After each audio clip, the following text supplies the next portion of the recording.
This is Park Han-yeol, the biggest supplement addict ever. Vitamins, omega-3, energy drinks, and every kind of drug out there. If they told him eating shit made you stronger, he would eat shit for lunch and dinner every day. One day leaving work, he stopped by the pharmacy, bought his daily fuel, and left. Outside in the sky, he sees a giant spaceship covering the whole city. He thought he was tripping from all the drugs he uses.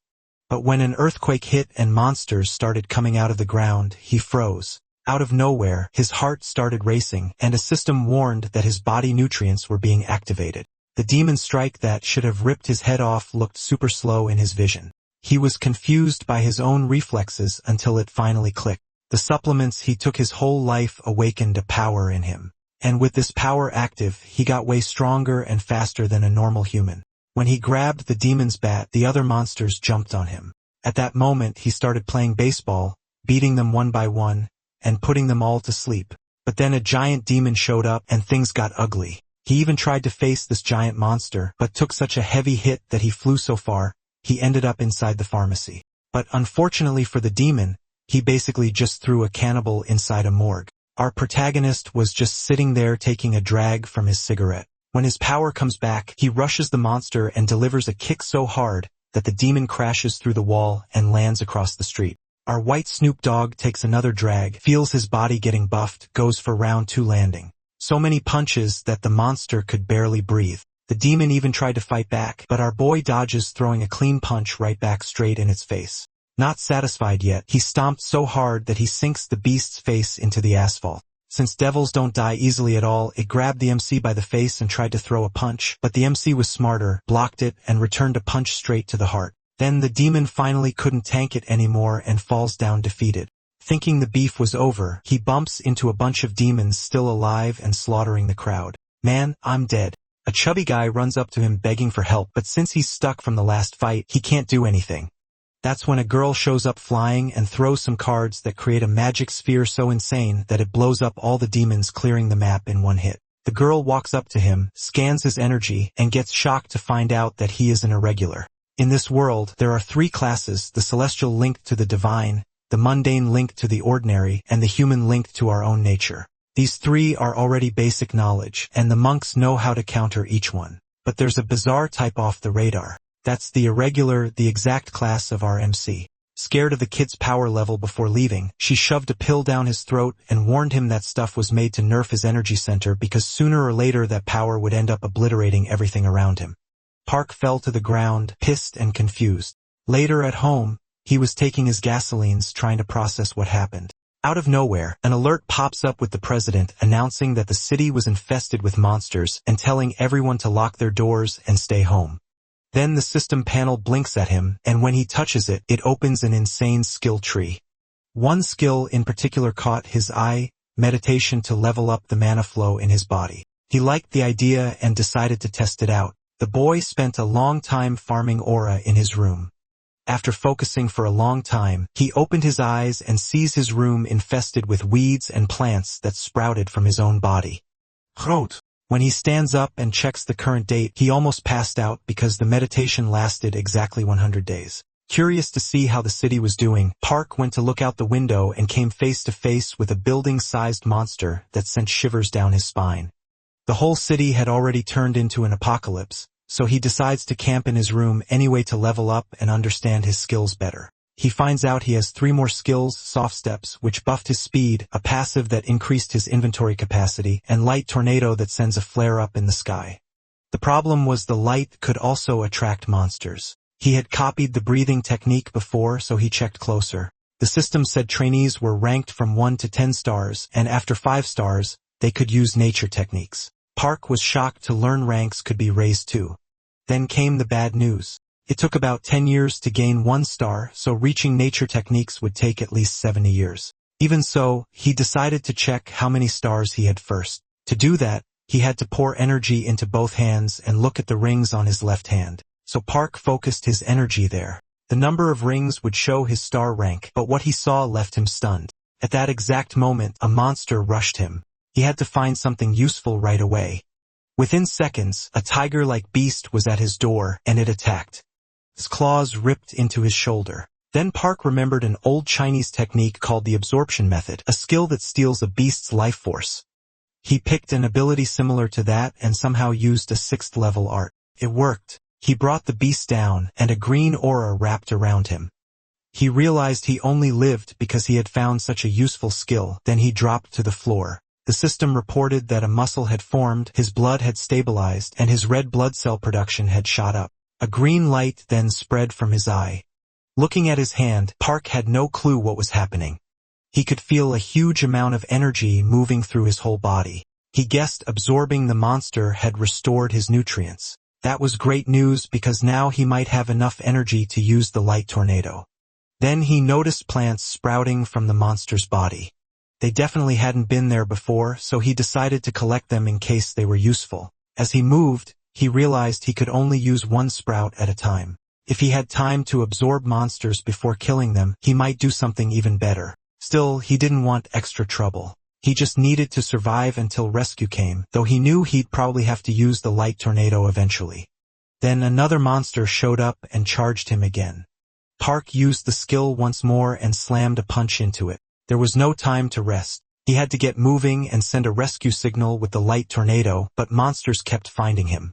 And again, he had no choice but to fight them off. Even then, they just kept coming. After a while, he finally made it to the roof, then he froze at what he found. A gigantic monster was right there beside him. Park thought he had to be losing his mind, and then another monster appeared behind him. Even so, he knew it was all or nothing, so Park charged straight at the giant monster. He fired up light tornado again. After a while, someone called out, asking where Park was. The voice told him to come out right away. Spotting a man flying overhead, Park signaled that he was below. The man asked why he was just standing there. Didn't he have a flying talisman or at least enough power to jump? Park said he only had the 3 talismans he got earlier. Calling him a pain, the man told him to hold out his hand.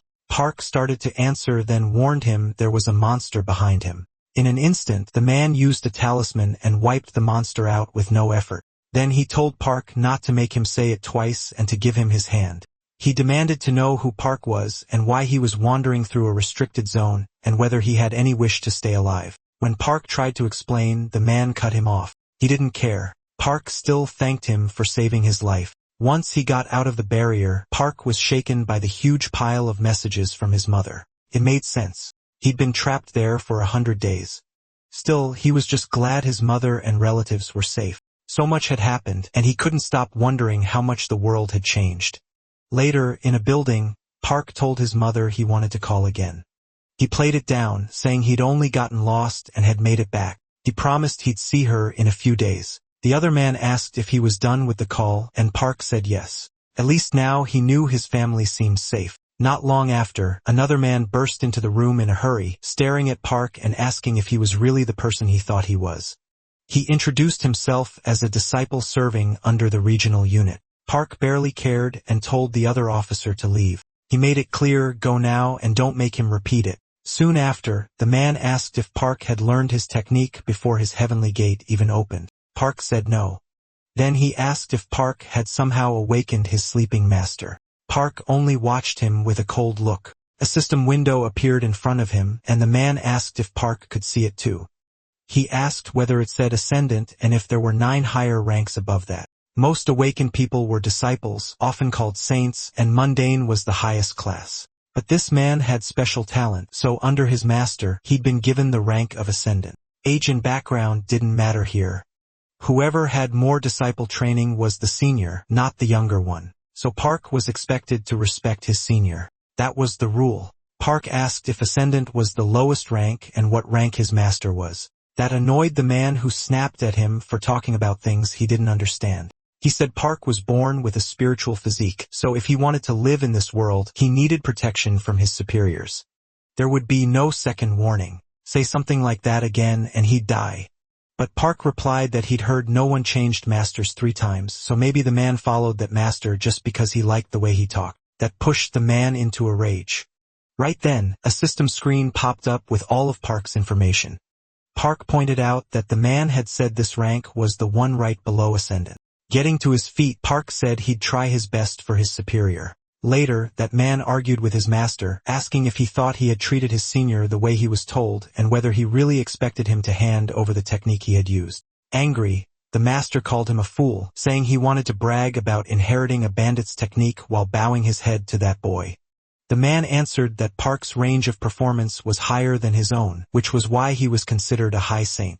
His master said it might be because of Park's body, but the man argued that if so, he could have an irregular physique. That only made him more upset, and he asked if his master would keep saying such nonsense or if he was really claiming the boy was born with a mundane physique like the two of them. The man asked if that meant Park's training would grow faster. The master admitted he didn't know.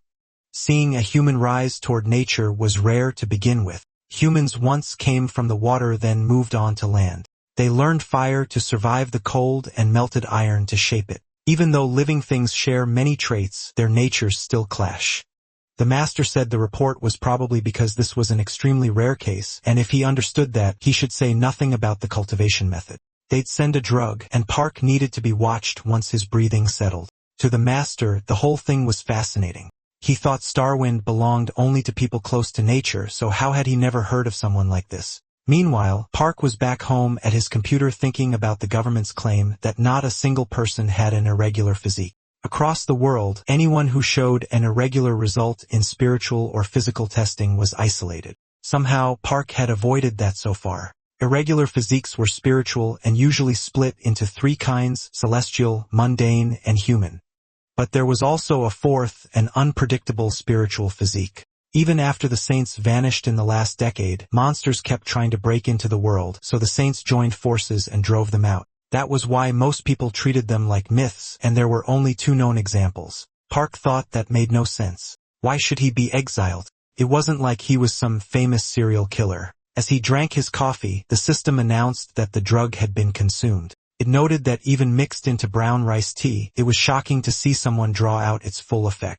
Park figured he'd been labeled as having a mundane physique in the spiritual test, which was why they gave him the blue matter from Brazil. He didn't know how long the drug would keep working, so he looked for something with a similar effect, but found nothing he could trust. That made him think the government only let limited information reach the public. Then an idea hit him. He typed drugs into the search bar and found something close to what he needed. Looking at the seeds, he wondered what they really were. Were these the same ones he had seen before? Holding them, Park Han-yeol remembered he got them while fighting a beast and realized they might be more common than he first thought. After searching online, he found there were no pictures showing those seeds after germination, so he made an anonymous post asking if anyone recognized them. They were called purgatory herbs, plants that naturally grow near the river Styx. Eating them raw makes people sick, and their growing conditions are so strict that sprouted seeds are almost impossible to get. Park, though, thought his had already sprouted, so he decided to test the unsprouted ones. He used solar wind breathing on the seeds, and they started growing right in his hands. Then a man burst into the room yelling, but Park was already gone. The man wondered if he had run off, then searched the place to check whether Park had stolen anything.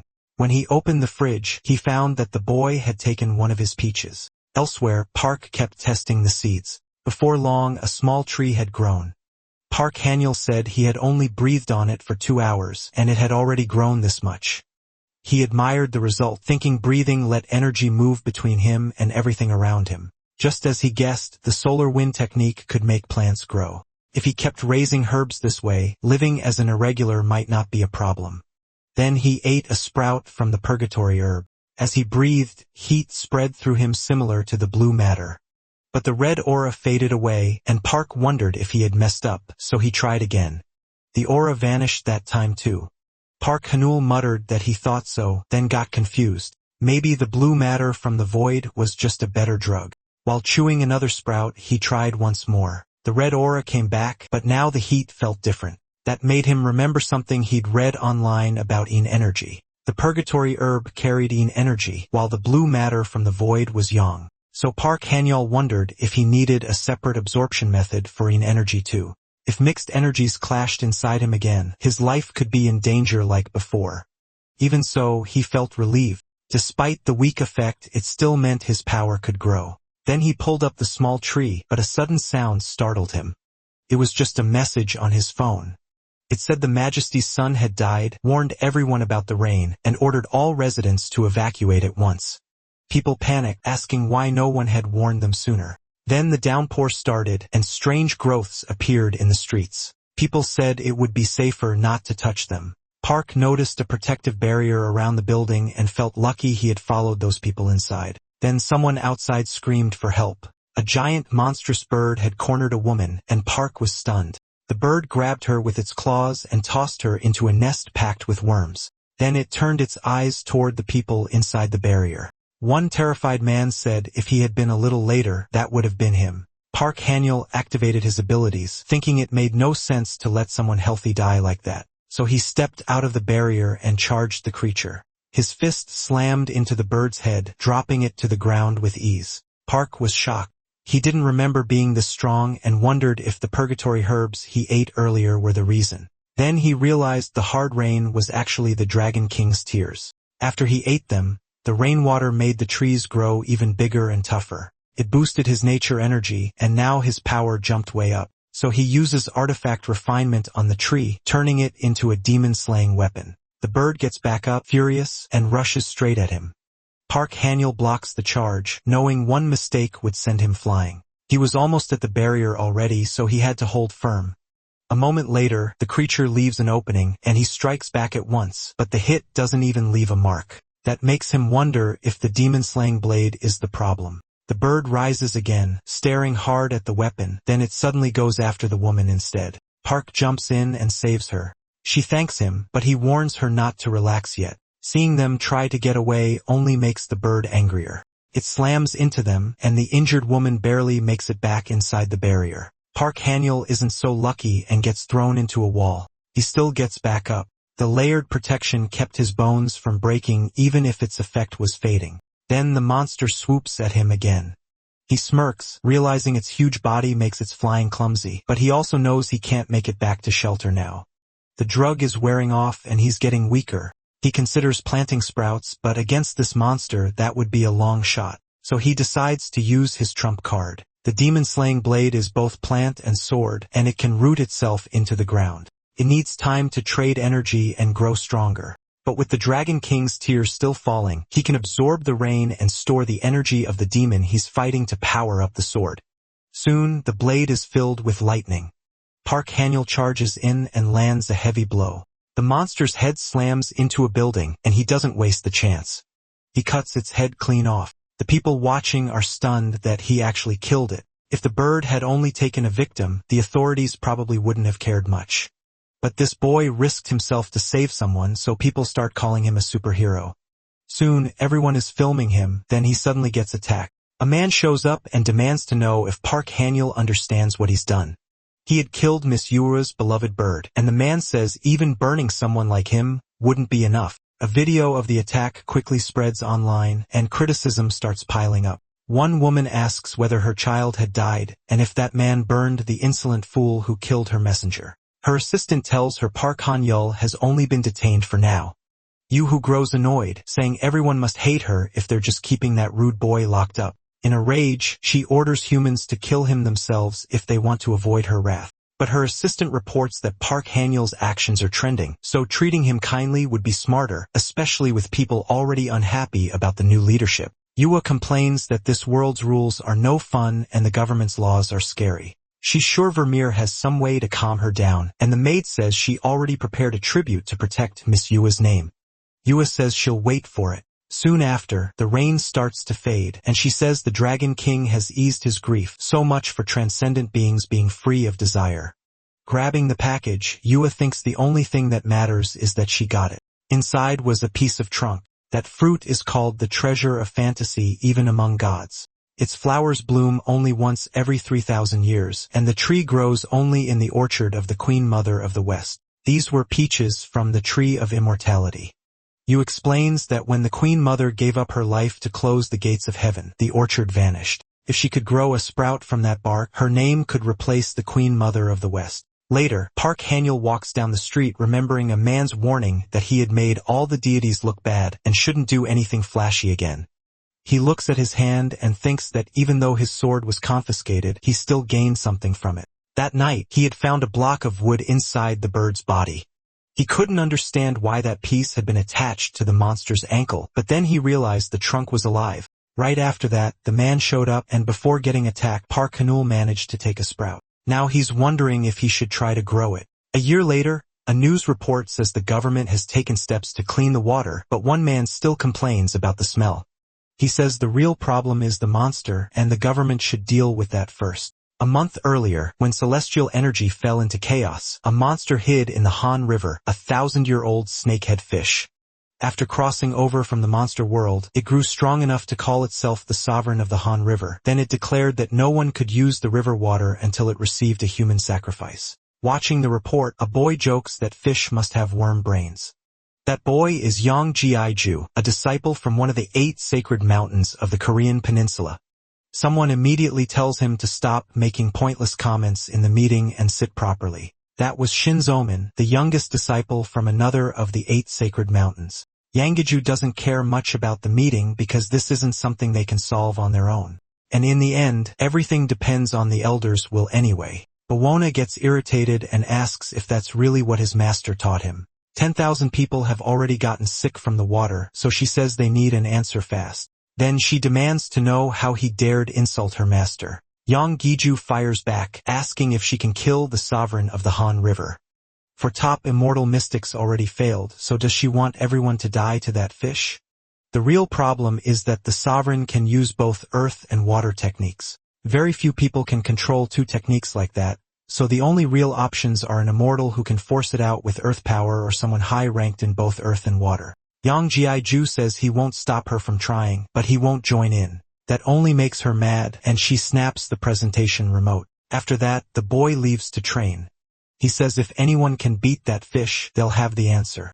Meanwhile, the woman heads into the forest carrying the demon-slaying sword because she remembers that a year ago, a man killed Hugh Wisberg with it. He was jailed for a time and later released, but the sword stayed confiscated by the Immortal Society.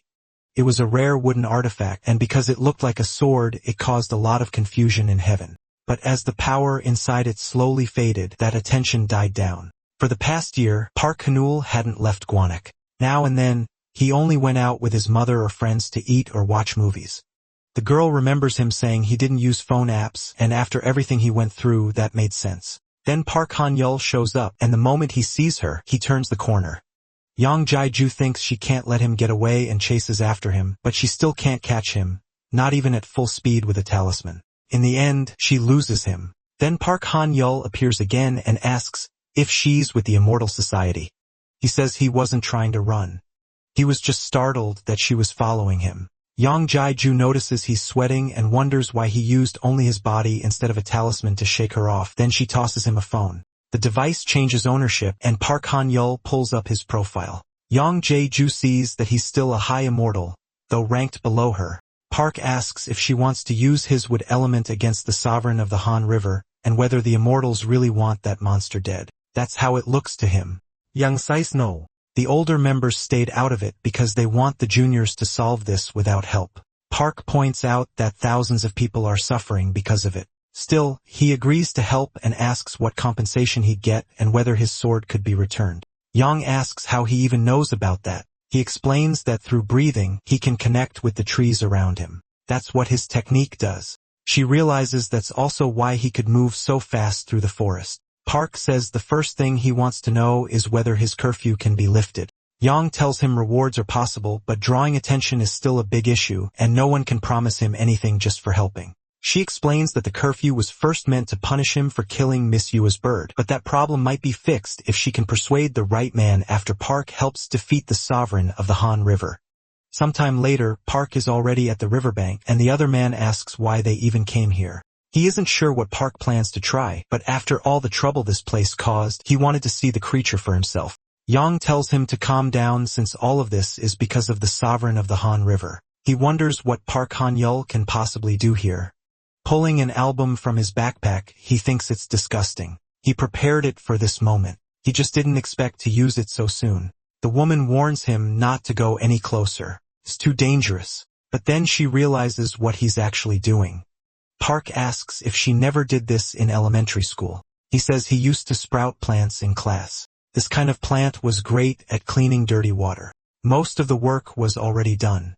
Only a little was left. Then a huge creature rises from the lake. Park grabs his sword and braces himself. He says it's time to go fishing. A deafening roar shakes the area. The beast calls itself the god of the river and says it bows to no one. It lunges at Park and he barely dodges. Right after that, he starts using a spell and throws it at the creature. Enraged, it demands to know how he dared pull a stunt like that. But before it can finish, more shots from Park hit its body and make it even madder. Meanwhile, Yang keeps shielding the others. She's impressed. By using those purifying plants, Park stripped the river sovereign of all its filthy energy. Still, if this kept up, he wouldn't win. The monster says Park may handle hidden energy well, but these cheap tricks mean nothing. It attacks again, sending him toward the lake. But before he falls, he tosses out more seeds to hold himself up, saying this was his last one. When he throws it at the monster, the creature mocks him, saying it was just a tree struck by lightning. It asks if he really thinks that tiny toy can destroy its body. Park says the real toy is the one he planted in its heart, then asks if it can feel it yet. With that, he dives again and says they'll meet once more. As he casts another spell, he says this is a thunderbolt lightning dart he made himself, so there's no way he's letting the creature escape. Electricity tears through the whole area, hits the monster, and a huge blast finishes it off. Park says the air feels a lot cleaner now. Standing on the serpent, he admits he's caused trouble again. Once more, he's drawn too much attention, and this time might end even worse. The mortals had left the Han River Sovereign alone for one reason, training their disciples, not helping regular people. Then he spots what he wanted and thinks it's smaller than expected. Water beasts form reinforced crystals in hopes of becoming a dragon, so he decides to take that inner core as his reward. But suddenly a man snaps at him, demanding to know what he's doing. In an instant, magic pins Park down. The man asks if he understands what he's done. This is the celestial king Nokusha. Watching from above, the girl recognizes the one restraining Park. She remembers being told to stay quiet until those ungrateful immortals got into trouble and came complaining. Since they showed up now, right after the Han River Sovereign was subdued, she realizes the river's fate has changed. Then she greets the man. She says she didn't know why the seniors had come, and he coldly asks whether this place looked safe or approved to her. He asks if she's Tob's disciple, and she quickly confirms it. Then he presses her. How could a disciple of such a master fail to grasp how serious this is? That boy had trained only 1 year with no master, yet he used a rare with technique strong enough to defeat a sovereign. He asks if she doesn't find that suspicious, then warns her not to speak again unless she wants to shame Tob. Terrified, she understands. Then Park starts laughing. The man asks if he's forgotten fear, but Park just asks why he should panic. Did he really do something wrong, or were they only doubting him because he had an unusual skill? Sadly, this was the second time, so he'd already checked the app. Only 3 minutes had passed since the fish died before they all showed up. Everyone there is confused by what he means. Park says they must have been watching that fish the whole time since they appeared right after it died. Then he asks if they hoped killing it themselves would win public praise. And once that chance to build their image was gone, they rushed over in panic. Now fully annoyed, Park tells them to stop. A blast goes off right after that, and they accuse him of causing it. But then he looks surprised. His attack did nothing. Park says he aimed for the stomach again just like before. Then he raises his sword at the man. The man flies into a rage and asks if Park understands what it means to point a blade at him. He demands Park's last words. Park doesn't buy it. He says the man can't kill him anyway. As he moves to strike, the man says Park's arrogance reaches the heavens. He unleashes his attack and another huge explosion erupts. This time, the man is stunned because someone steps in and stops the fight, saying a watchman should guard the garden. So what was he doing here? That newcomer is Bayek, a high-level immortal from the 3 heavenly realms. Bayek says he came because his lady asked. He hopes he didn't interrupt their show of force, but this looked like pointless violence. From what he can tell, the boy is reckless. Still, if they insist on fighting, he won't stop them. Both sides will just ruin their names. But since the boy has no standing here, they shouldn't block the elder's path. Soon the two vanish, and the man asks why that lady called Elder Beck to save Park. Later, Park walks somewhere with Beck. Beck asks if Park knew he would come and if that's why he acted so boldly. He says he wants to give the young man some advice. Park might think he's special, but rare arrogance only leads to disaster. Those words catch Bayek off guard. Park's face is covered in blood, yet he says nothing for a moment. Then he says he'll remember that and thanks the elder for the warning. A year and a half passes after that day, and he still remembers how lost he felt after everything went wrong. Even good intentions weren't welcomed by everyone. So once the Han River sovereign matter began moving, he made sure to prepare. This time he wouldn't act blindly, and he wouldn't be treated like a fool again. He refused to end up as the victim like before. Miss Yua had a garden, not an ordinary one, but a place where divine herbs were carefully grown. Still, that story might have been just a rumor, so he made a plan to get proof by drawing the attention of the woman who owned it. That's why he now stands ready before her. Yua asks if his name is Park, then points to the item and asks if he knows what it is. He answers that they are seeds of purgatory grass. She says mortals found something so valuable and were selling it on the black market. She investigated the seller so she could punish him hard. Feeling how serious this is, Park kneels and admits his crime. He says he had no choice because he was living in poverty, but Yua tells him to raise his head. She says it's settled now. He already paid for his sins. She only showed mercy to keep the punishment fair because killing her bird was no small matter. Even so, she's willing to be merciful once more. Then she asks why he doesn't work in her garden. She grows herbs and grasses herself, and if he can raise purgatory grass, then he should be skilled enough to grow normal water plants like the ones that purified the Han River Sovereign's poison. Park thanks her and says she thinks too highly of him. His plant work only comes from the technique he learned, but Yu points out that with that technique, ordinary plants should bear fruit in a day or two. Park answers that the purgatory grass never grew past a sprout no matter how much effort he gave it. So she asks if he's saying he simply lacks skill, and he admits that's true. Yu says he has more nerve than he looks. She can't believe he's bargaining with her. Still, she says she'll support him with divine herbs from her garden, provide the right tools, and even guide him herself so he can improve. She'll also assign another young man to help him. Park kneels again and thanks her for the mercy, but this was exactly what he had planned. After signaling to the other girl, Yua asks if she had been there the whole time. The girl quickly walks up to her master. Yua asks for her judgment, and the girl says Park seems suspicious. He was acting so polite that it felt like he was hiding something. She also heard he was the one who killed Yua's bird and took down the Han River Sovereign too. He didn't have much experience, so doing all that meant he was either a genius or a complete idiot. She asks if her master knew he was scheming from the start and accepted him anyway. That must be why she told her to watch him. But Yua tells her not to worry. She'll let him handle the 6th garden first. And even if he has bad intentions, he won't get even one seed from her garden. If he turns out useless, she can just make him fertilizer for the garden. The girl thinks they were supposed to work together because of the Peninsula Peach, but Yua is still a lady she can't fully like. Even so, she hopes Park ends up being useful. Meanwhile, Park walks down the street thinking the immortal hidden there had power over 300 while Yul was above 400. After reaching 10 stars in the Star Wind technique over the past year, he could roughly read other people's strength, though he still didn't trust the numbers completely. The Celestial King and that hot-headed man were both over 600. Ek was also above 400. Park himself was only around 45. He had learned all the Starwind techniques in the last year, but only in theory, so he still had a long way to go. When he arrives, he realizes he's finally at the place he wanted. There, he finds the sacred tree glowing. He tells that he brought an offering today, the centimani from the sovereign of the Han River. Since he was giving one to the tree, he figured he should get one back. Sometime later, Park sits in front of the tree and meditates, then suddenly opens his eyes. The smell of the peaches is so good it startles him. Just sitting there raised his attack power. The breathing peach had spent the whole past year shaping itself, and only in the last week had it bloomed and grown fruit, though they were still small. Now that they had matured a little, he thinks he can at least take a bite until a voice tells him not to rush. Park turns, surprised, and sees a small bear talking to him. He asks who it is, and the bear says the elder named him Gwanaki. Park wonders if this is the mountain god, Guanaskin.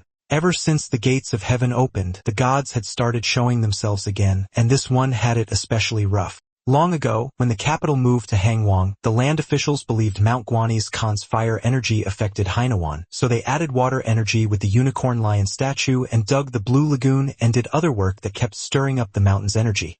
That was why the bear was only half his normal size. Park says he's trained here for over a year and thought he would have met him sooner, but the bear says he saw no reason to bother someone quietly training. Park suspects the bear wants the peach, but the tree's twisted space keeps him from entering the barrier. So he tells the bear to wait, he just needs to eat something. The bear quickly stops him again, saying that would be reckless. All the tree's power is gathered in the fruit, and if Park takes it now, the tree's protection will disappear. Then what would he do if the people watching this place came for it? Park asks if the bear plans to steal the tree, and the bear snaps back. Does he look like a thief? Still, it wasn't only him. Sooner or later, others would find this place too. In fact, someone was already waiting at the end of the hill. Park looks up and senses a huge barrier packed with Yi energy. The bear points upward and reminds him he already warned him. If someone was hitting the barrier that hard, they were either dead set on dragging Park away or after the immortality peach. Park jokes that maybe it's like the peach from Journey to the West, the one the Monkey King ate, but the bear tells him to forget that. The real problem is a top Taoist using fire arts. Because of his training, Park could move through the tree's forms, but a human body couldn't properly handle an immortality peach. The bear could though, so Park should hand it over. Then he could recover his spirit power and protect both Park and the tree. Park apologizes again and eats the peach anyway. The bear is stunned, wondering who this kid even is. That was the immortality peach, the one tied to the Monkey King's rise to supreme strength. As the system announces the drug has been consumed, Park quickly sits down to meditate, and the bear can only wonder what will happen to him. The bear asks how he feels and whether his body changed. Park just says it tastes sweet and fresh, leaving the bear speechless. He calls Park an idiot while Park thinks the little guy is way too worked up. Still, no breathing method could control the heat moving through his body. It wasn't as painful as before. This warmth was much softer. The bear explains that even a low-grade fruit takes 3,000 years to grow, so one made in a year had to be very poor quality. Park admits he's struggling and asks for help, but the bear says he couldn't help even if he wanted to. He doesn't have enough power. Park suddenly flicks a seed at the bear's forehead, which instantly annoys him. Then the bear realizes what hit him and asks if that was a purgatory seed. Was Park really giving him something that valuable? Park calmly hands over several more, saying that's all he has for now. Then he asks if that will be enough for the bear to recover, and the bear says yes easily. Park asks what he should do next, and the bear says from here on, he can start selling caves. Park is completely thrown off by that answer. The bear explains that 3 purgatory grass sprouts still aren't enough to restore all his power, so Park asks what else he can do. The bear asks if he's hiding anything else, and Park says he can check. He opens the system and says it has that function. The bear notes it's a map of the area, while Park realizes he'll have to deal with the person coming closer. The bear asks if he's really planning to fight, and Park says yes. If he does nothing, they'll take his tree. The bear knows Park should lose with his current strength, which makes his calm attitude even stranger. Then Park runs straight toward the incoming figure. The man thinks he's finally found him, and soon Park is standing right in front of him. Sensing his energy, the man asks if Park is the Celestial King's disciple sent to bring him back. Park immediately says yes and adds that he was even given an item, the 9-tailed fox fan. The bear blurts out that the 9-tailed fox fan had only appeared once in 300 years. He can't believe a treasure that rare was made from a foxtail. Since it was a sacred treasure, the tail stayed whole, and the phantom energy inside had to be immense. The man confirms the fan really does come from the 9-tailed fox. Park then asks if he would really set off an explosion in a place full of people, even with the Celestial King's fan.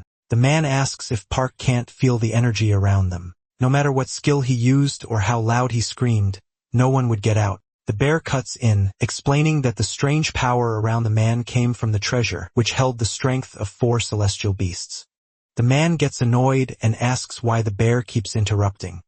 Park hadn't known any of that, and the man grows even angrier, shouting that even this little creature keeps meddling in his business. Instead of taking the fish's life, he says he'll take Park's. Watching him, Park realizes the sacred item had boosted the man's power to nearly 105 times his base strength. It felt like some pay-to-win fantasy game item. So when the hit came, Park spread his energy across the mountain, lowering the enemy's edge. He could tell the man wasn't truly gathering power for himself. Seeing through it, Park activates wind distribution. He figures the man is drawing back the energy he scattered. Then the attack comes in seconds, and Park breaks it apart with ease. The bear is stunned, wondering if martial arts like that should even be possible. Park reminds the man of what he said earlier. If you raise a weapon at someone, you'd better be ready for the return strike. Shocked, the man demands how some nobody without proper teaching dares stand against him. Then something strange happens. Blue light wraps around the boy, and he suddenly drops. He hits the ground unconscious. Park moves over to check on him and says that by using the fan recklessly to force out more power than he could handle, the boy had his soul pulled into it instead. Park isn't fully convinced, but the bear says that if the right person had used it, the whole mountain would have exploded. That makes Park wonder just how powerful a sacred item really is and decide he needs that fan. Suddenly, another blast shakes the barrier. It seems the man from before is attacking it. The elder grabs his disciple and calls this an unbelievable blunder. He can't believe a disciple of the Celestial King turned into a fool in his own territory, and now the child won't escape the Celestial King's wrath again. Even being the commander of the Immortal Society or a master of red martial arts means nothing next to the 8 sacred monks. Park says he only acted in self-defense. To him, that also counts for the man attacking him now, and he gets ready to strike back. Irritated, the elder says he should have burned Park a year ago. He still can't understand why the Celestial King wants someone this dangerous walking around, but now he'll burn Park down until nothing is left but bones. Still, Park stayed calm and showed no reaction. A second later, he took off running with the old man chasing right behind him. Spells kept flying at him. Cornered, Park knew he was in a bad spot. This fight just wasn't going in his favor. Out of every element, fire suited him the least. The bear told him to use the 9-tailed fox fan. Just pour energy into it and swing. It should work with any element. But before anything else, the elder blasted the bear. Even so, Park kept thinking over the bear's idea, worried the fan might swallow his soul like it did to the others. Still, he had no better choice, so he went for it. He started using the fan's power. The elder snapped, demanding to know how Park dared touch the 9-tailed fox fan. Then every attack suddenly turned back on the elder. Park could only stare in shock, so this was a sacred item's power. Then he wondered where the old man had gone. At that exact moment, something hit him from behind and tore into him. Park guessed one of his organs had been damaged. The elder rose through the flames and called him pathetic. First, Park had made the Celestial King's disciple look like a fool, and now he was using the 9-tailed fox fan too. Park couldn't believe the man was still alive. He couldn't understand how these so-called immortals fought so dirty. The elder fired off more spells and declared this was the end. They slammed into Park and nearly killed him. The elder said he wouldn't fall for those cheap tricks again, and this time he dragged Park to the Celestial King. Barely holding on, Park wondered if this was where he died. He figured he might have won if his body had been fully recovered. Then he noticed something strange. The pain was suddenly gone. A peach floated up, and the system announced the drug analysis was finished. Long ago, the Monkey King wanted freedom from outside control, so he gained a skin no sacred treasure from the celestial realm could easily harm. He survived 49 days on the eightfold celestial path and even endured Buddha's 5 fingers. That skin lasted about 500 years, so Dong searched for a body that could not die. In the end, he got cells even the cruel death arts of the underworld's envoys couldn't damage.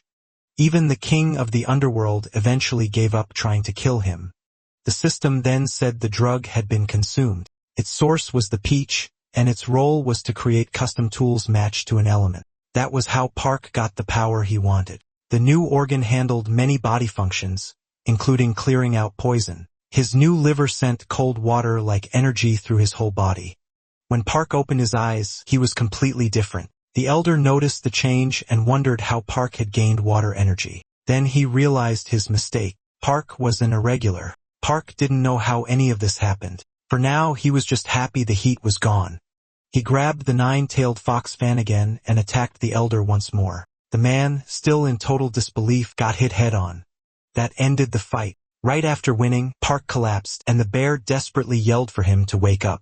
As he slowly came to, the bear asked if he was back in his right mind. Then he added that he'd rather not talk about what just happened and asked whether Park should get out of this water. Still dazed, Park looked around and saw the whole place had flooded. He had no idea what was going on. While checking the elder's body, Park said he'd heard there was a flag that controlled the barrier and started looking for it. Then he found a red talisman-like item. The bear said it was actually a treasure pouch. Basically, it was a magic bag that could hold items big or small, but the bear warned this wasn't the time to mess around. Others were probably already on their way. When Park hoisted the man onto his back, the bear asked where he thought he was going. Then Park dropped the body back down, making the bear ask what he was even thinking. If they stayed any longer, someone might find the tree. As Park began casting a spell, he calmly told the bear to relax. He was setting up something to fool whoever came after them. The bear was shocked by what Park was doing. He thought Park was feeding the upper Tawa's body into the tree to make a new fruit bloom. Park said they had made it just in time. With more people getting closer, he said they finished at the last second. The bear explained the peach tree had bloomed and opened its barrier, which was why no one had found them yet. Still, the bear complained that if the Tiwa hadn't been fire element, the tree couldn't have grown another fruit. Using that chance, Park asked if the fruit had any special healing effect, but the bear said he didn't know. It was such a rare treasure that only a few knew what it really did. Since Park hadn't changed much, the bear guessed the fruit might not have been fully ripe yet. Park thought that if his liver really could boost his power, then his water energy might keep growing. That gave him a lot to think about, especially what a long-cultivated fruit might do. The bear then looked like he wanted to ask something, finally asking if Park could show him the outside world. Park asked whether a mountain deity could really leave, and the bear said he only needed to share his alter ego. He did need power for that though, and Park figured the bear was about to stick to him like glue. The bear admitted he had no other way to tag along. Now that they'd met, he said he wanted to see the world and all its good things through Park. After thinking it over, Park agreed, but only if the bear gave him something first. The bear immediately handed over a weapon. As Park looked it over, the bear explained that for ages, all across the Korean peninsula and East Asia, there had been a race called goblins. They were smart, naturally skilled, and had spiritual bodies. On top of that, they had special weapons that sharpened their power, the goblin helmet and club. Looking at the weapon, Park asked if he could even use it since he remembered reading that only the real owner could. The bear said that was true, but it was also a priceless treasure. A goblin would trade almost anything for it. The helmet and club couldn't be made again. If one was lost, the owner lost half their strength. Park pointed out that if the bear still had it, then he probably didn't know who the original owner even was. From the way the bear described it, the deal sounded fine. So Park took the club and said they were traveling together now, which made the bear happy. After that, Park said they should focus on working for the Lady of the Garden. First, though, he'd gather the special items from the unconscious people nearby. Elsewhere, with the Hibuji 22 summit set for the 31st, the government planned private talks with leaders of major nations. Someone said the summit was supposedly about something called the Tower of Marbling. Park corrected him. It was Babel. The Tower of Babel was an ancient structure humans built to reach heaven. It wasn't exactly the same as the old myth, but it existed long before heaven's gates were shut. Now, in the current dynasty of the Immortals, they planned to rebuild it based on Babylon's design. But if that happened, languages across the world could be thrown into chaos. That might help in some ways, but the damage would be huge too, especially for industries built on translation.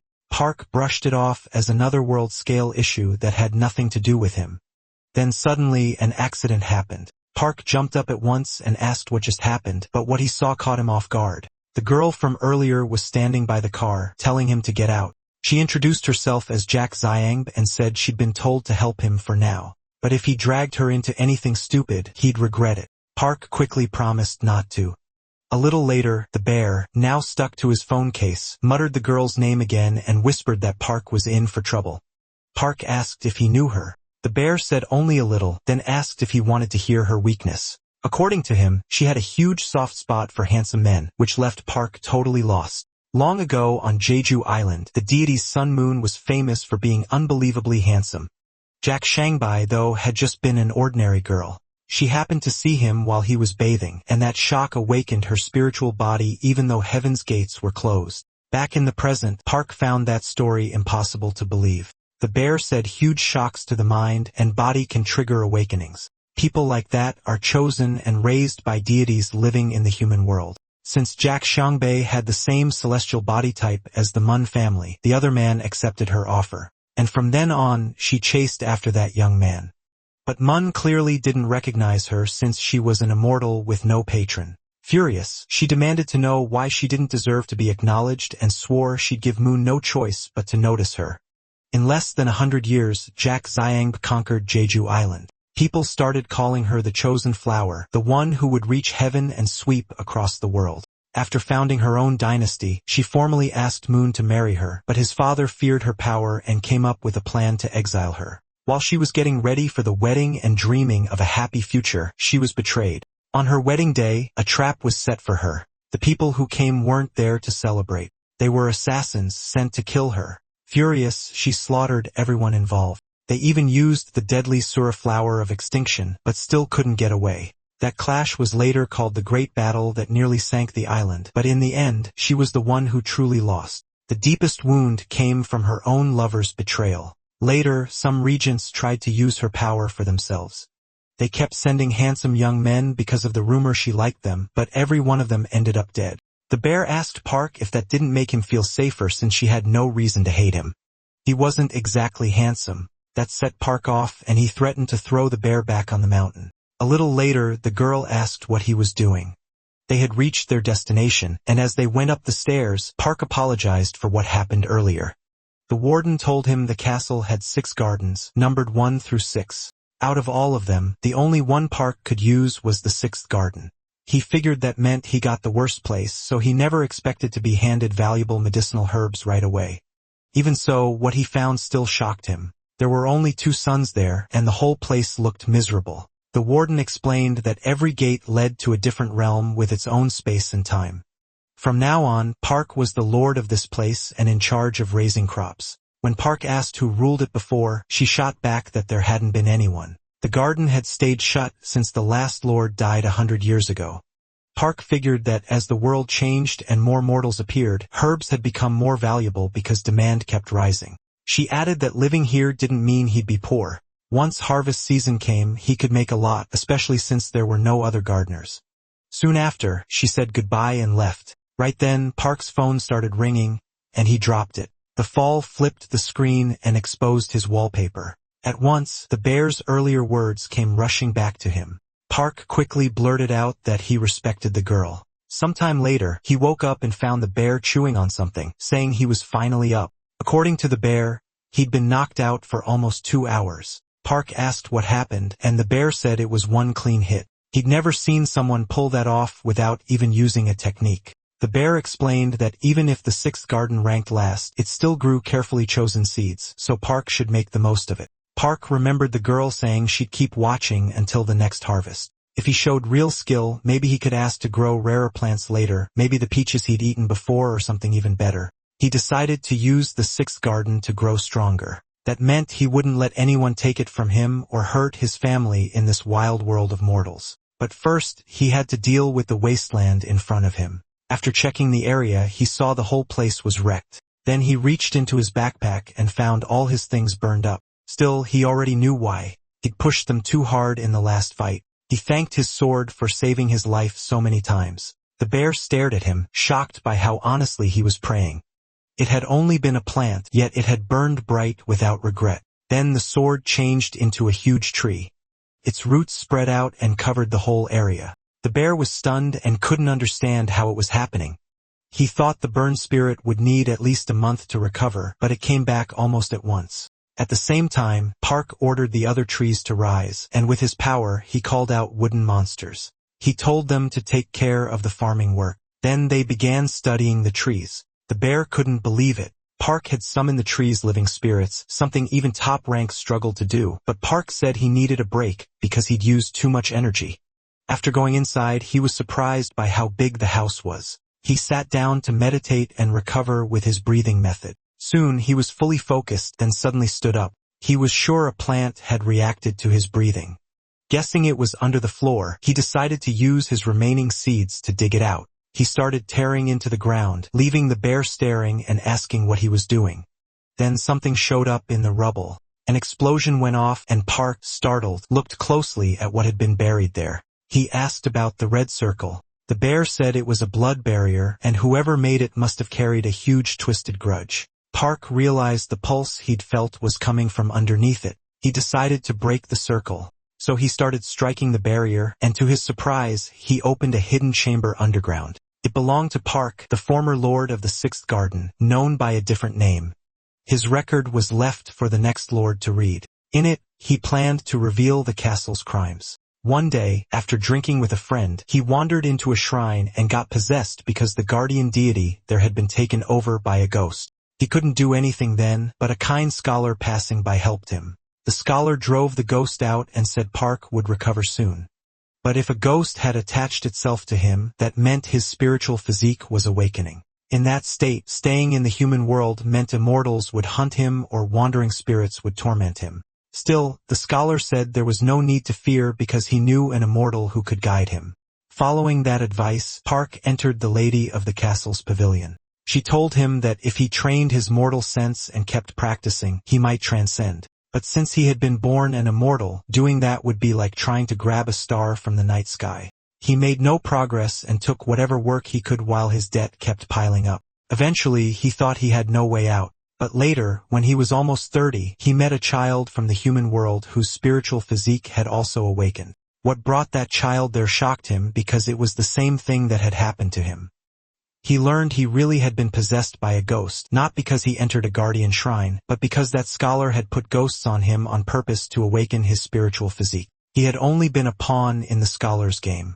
After learning that, he knew he couldn't spend his whole life as a servant, so he bowed to anyone who had mastered earth arts and begged them to teach him.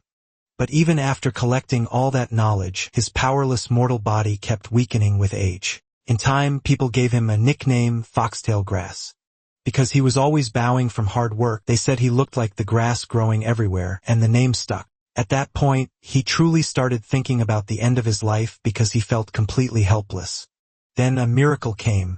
The lady rewarded his sacrifice and effort. That was how he became the Lord of the Sixth Garden. There was no way he wouldn't be moved by that. He swore never to forget the lady's kindness and to carry out his duty as Lord of the Sixth Garden until the day he died. From then on, he gave himself fully to the earth dragon art of the Sixth Garden. Because of that, his strength kept growing, and he eventually reached the edge of becoming an immortal mystic. But even with all that progress, his body became weaker and weaker. Only then did he understand the truth of the earth dragon art. It worked well, but the herbs of the Sixth Garden were draining its power through his body. Without knowing it, he had turned into living fertilizer. He realized he didn't have much life left. Reading that, Park was stunned. He thought stuff like that only happened on TV, but immortals really could do it. He said he had suspected as much, but his own life had nothing in common with what was written there. The bear replied that this was normal. Immortals used people like that to keep their realm running. Park couldn't help wondering if he might end up the same way. The record went on to say that anyone strong enough to break the blood barrier he made had to be talented enough to burn down the cursed pavilion. For the sake of the juniors trapped like him, that person should run with the stolen treasure and protect it even at the cost of their life. Park wondered if the items there belonged to the people mentioned in the record. As he searched through them, he found mandrake seeds grown by people across the seas. Then he picked up another item and asked what it was. The book said nothing, and the bear told him it looked like a container used for drawing lots at temples. Park was startled when he realized the pulsing sound hadn't come from the seed at all, but from that object. He wondered if he should try using it to grow something. Then it suddenly exploded. The object seemed to reject growing together with him. Picking it up again, he asked what it really was. It felt familiar to him, and he wondered if it was a blade shaft. The bear then told him it was a sword. At the same time, the lady seemed to be studying something. She said that man really had come there.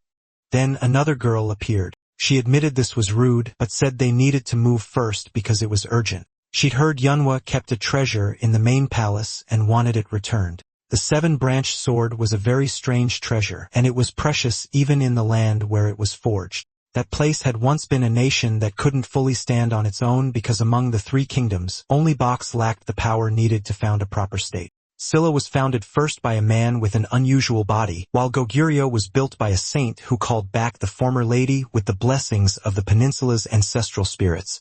But King Unju raised that man through human effort alone with no special power or past life. He later awakened an ordinary physique, gained the gold element, learned to control his own energy, and became a martial master. Even as a human, King Unju was a rare genius. That man reached his height thanks to King Unju, but later rulers lacked the same skill, so Baksh slowly fell. In time, almost all traces of it vanished, except one thing. It was tied to the Saint Prince, a genius compared to King Unju, who spread Baksha's influence across the continent and islands. The seven-branched sword was his finest creation, a treasure counted among the greatest sacred artifacts. Back in the present, the woman asked if they had ever obtained the blade before, and the girl said that was all they knew. Old records say that when the king tried to send the sword to the celestial king, the messenger carrying it died of natural causes. The ship was recovered safely, but the sword never reached its destination. Hearing that, the lady asked if the girl meant the seven-branch sword had some kind of axis. She found it strange since it sounded like the girl had figured out the axis long ago. So why ask now?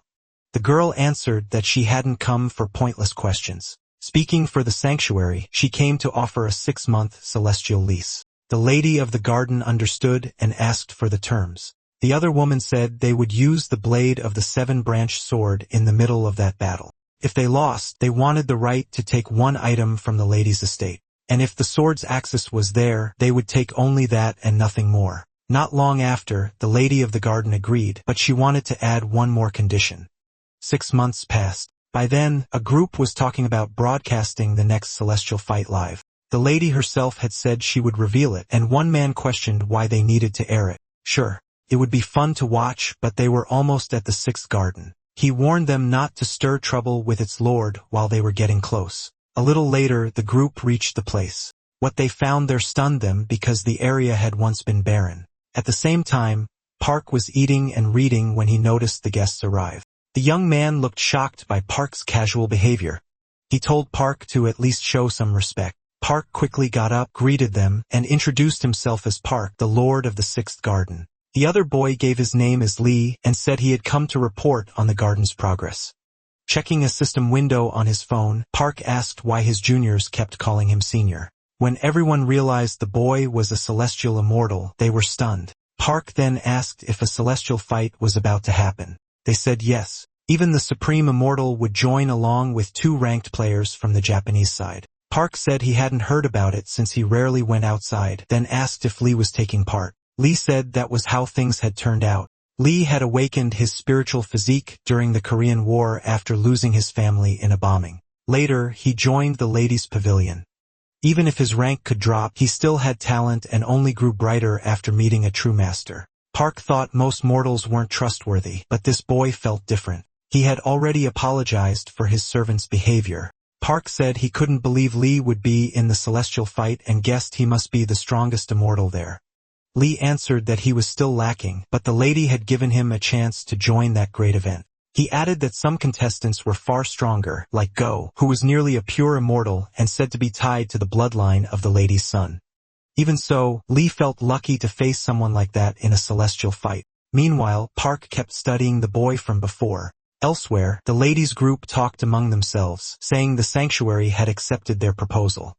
Mortals were supporting them heavily because they had killed several creatures, and if they pushed the angle of national pride, they'd get even more donations and praise than the girl who had slain one before. Just then, another woman stepped in and cut off the discussion. She reported that the lord of the 6th garden had come to see her. The lady told her to keep him waiting. They were in the middle of a family meeting, but the woman said Park had said something that deeply angered her. Another boy jumped up in rage, asking if that newcomer was really challenging him. The lady, though, said dealing with Park might not be a bad idea. Rumors claimed he stayed in the celestial rank on purpose because he was afraid to compete. If the boy hated hearing that, then he should accept the challenge and prove himself. Watching this, the lady of the garden agreed the woman had a point. She asked him if he could defeat Park. The young man still looked unsure. Later, the two were already facing off with the lady and several others watching. The boy fixed Park with a hard glare and warned him not to blame anyone if he ended up burning in pain. Park was surprised by the killing intent in his eyes. Then the judge gave the signal to start. The boy opened with a barrage of spells, and Park answered with his own magic. His opponent sneered, asking if Park really thought a flimsy shield that couldn't even hold its petals together could stop him. He swore he'd never let Park enjoy using that ability again. Then he summoned a meteor-like spell. With a grim look, he declared Park was finished. Park didn't flinch and prepared his own spell. He shot back that the opposite would happen, that he would kill the boy instead. Their attacks crashed together in an instant, but Park's magic blocked the strike with ease, and the shield even began absorbing the other boy's power. A huge explosion burst out across the area. Suddenly, a man stepped between them and apologized for interrupting. He stood in front of Park and said he couldn't let a child die since the winter was already clear. The boy protested, insisting he could still fight and that no one should interfere, but the man calmly said the victory already belonged to Park and that his talent would never shame the pavilion. The lady watched in silence, then accepted the result. The man's opinion carried weight and Park's talent was clearly worth a lot. Soon after, she called Park over. Meanwhile, the defeated boy stared at the man, wondering who he was. Later, the lady asked Park what kind of training he had done during the last 6 months. Park said the earth element matched him well. And with martial arts growing fast, his progress had sped up too. He knew she had brought him here to develop something and said she could just command him directly if that was what she wanted. He promised she could trust him because he had no desire to betray her. The lady said those were bold words and asked if he had planned this from the start. For now, she told him to stay in the competition while she considered 2 places for him. As Park was leaving, he asked one last thing, whether he could go out for a while. Later, he was walking beside the man from earlier. Park thought that when the lady said he'd have a companion, he hadn't expected this man. Then he asked for his name. The man said he was Dan Diok, though Park could call him Rim. Park thought that, unlike his first appearance, the man was actually pretty easygoing. Glancing over, Park asked if he wanted to grab a drink. Before long, the two were walking along and enjoying themselves. The man said that even if he understood these things, life in the human world was nothing like the immortal realm. Park smiled, glad that Ryan seemed to be enjoying himself. Park mentioned hearing that immortals sometimes visited the human world and asked if Ryan had done that. Ryan said yes. After dying in the human world, he became an immortal with the lady's help, but he was crushed to learn he would live in the immortal world instead of returning to the human one. Park figured the man must have left behind many regrets. Ryan went on to say that he once told the human world his name because he wanted people to remember him even after death. Now though, he saw it as a childish dream that never came true. In the immortal realm, he kept thinking about what he had lost and all he failed to do. But in the end, it was only part of his past. Calling it a long speech, Ryan thanked Park for listening and said Park had let him enjoy the human world again. Then they came across a group holding a protest, demanding that the Dragon King stop this year's human sacrifices. Ryan looked at it and asked if Park understood what he was seeing. He couldn't believe the ruler of a country would offer up his own people. Angry, Ryan said they should go straight to the country's leader, but Park told him to wait. A black circle appeared overhead, and at first it looked like an eclipse. But then a dangerous energy spread through the area. An explosion followed, and people ran in panic while a man in the dark sneered that these beings had forgotten their place. Park rushed him in anger and struck with the tool he got earlier, seeming to take him down. Then he heard people begging for help behind him. Right then, something slammed into Park, and the attacker said he never expected to find him here. He said Park had wandered into the wrong world, and that was why he was going to kill him. Feeling that energy, Park guessed the man was tied to Nikusha or someone like her. He knew that disgusting aura. It was the same one the woman had felt since the statue was destroyed, and this guy clearly came to kill. Park asked if he was connected to the man he had just beaten. Then he added that the guy could talk all he wanted. He would still answer for everything he had done. The man demanded to know what crimes Park meant, but Park restarted his spell, covering the whole area, and said the one who really had to pay was him. At once, several wooden figures appeared and moved in, taking down the man's followers. A woman yelled at them to stop wasting time and release the phantom so they could rip the human apart. A moment later, those phantoms, ghosts, were sent straight at Park. Park thought he never expected to use it, but he was glad he had bought that short pipe at the market. He took the drug right away, boosting his strength, stamina, and focus. Then Park grabbed a root-like weapon and said he wouldn't miss any of them, cutting them down one after another. The woman mocked him, saying it didn't matter how many ghost trees fought back. It was like hitting a rock with a toothpick. She barked at her men to release even more phantoms and trap him for good. But seconds later, blood spilled from her mouth, and all her subordinates dropped to the ground too. Twisting in pain, they cried for help. Park stared in surprise and asked if she really thought he'd be dumb enough to use a sword on her. Looking at the smoke, the woman started to realize what it was. Park explained that the drug cleansed his body, but for everyone else, the smoke was deadly poison. He added that the technique was terrifying. With her last breath, the woman called out for her father, then an explosion cut her off. A man appeared and asked if she had just said, "Father," while another grabbed the first and asked if that was who she meant. Seeing the young man, Park realized he was the celestial god, Mikasa. A moment later, the man slammed the other one to the ground, and the victim shouted, asking who they were and whether they had any idea who he was. Park's companion answered that it didn't matter. What mattered was the unforgivable sin he had committed against the people. The young man only laughed and said he had been wondering what nonsense they were saying. He told them to remember it on their way to hell and said that out of curiosity alone, he wouldn't let a single mortal live. Park realized the man wasn't just absorbing the corpses. He was taking their power too. He couldn't understand why innocent people were being used like this. The art was unbelievably strong, and Park had no idea how to stop it. He wondered if he should use the nine-tailed fox fan.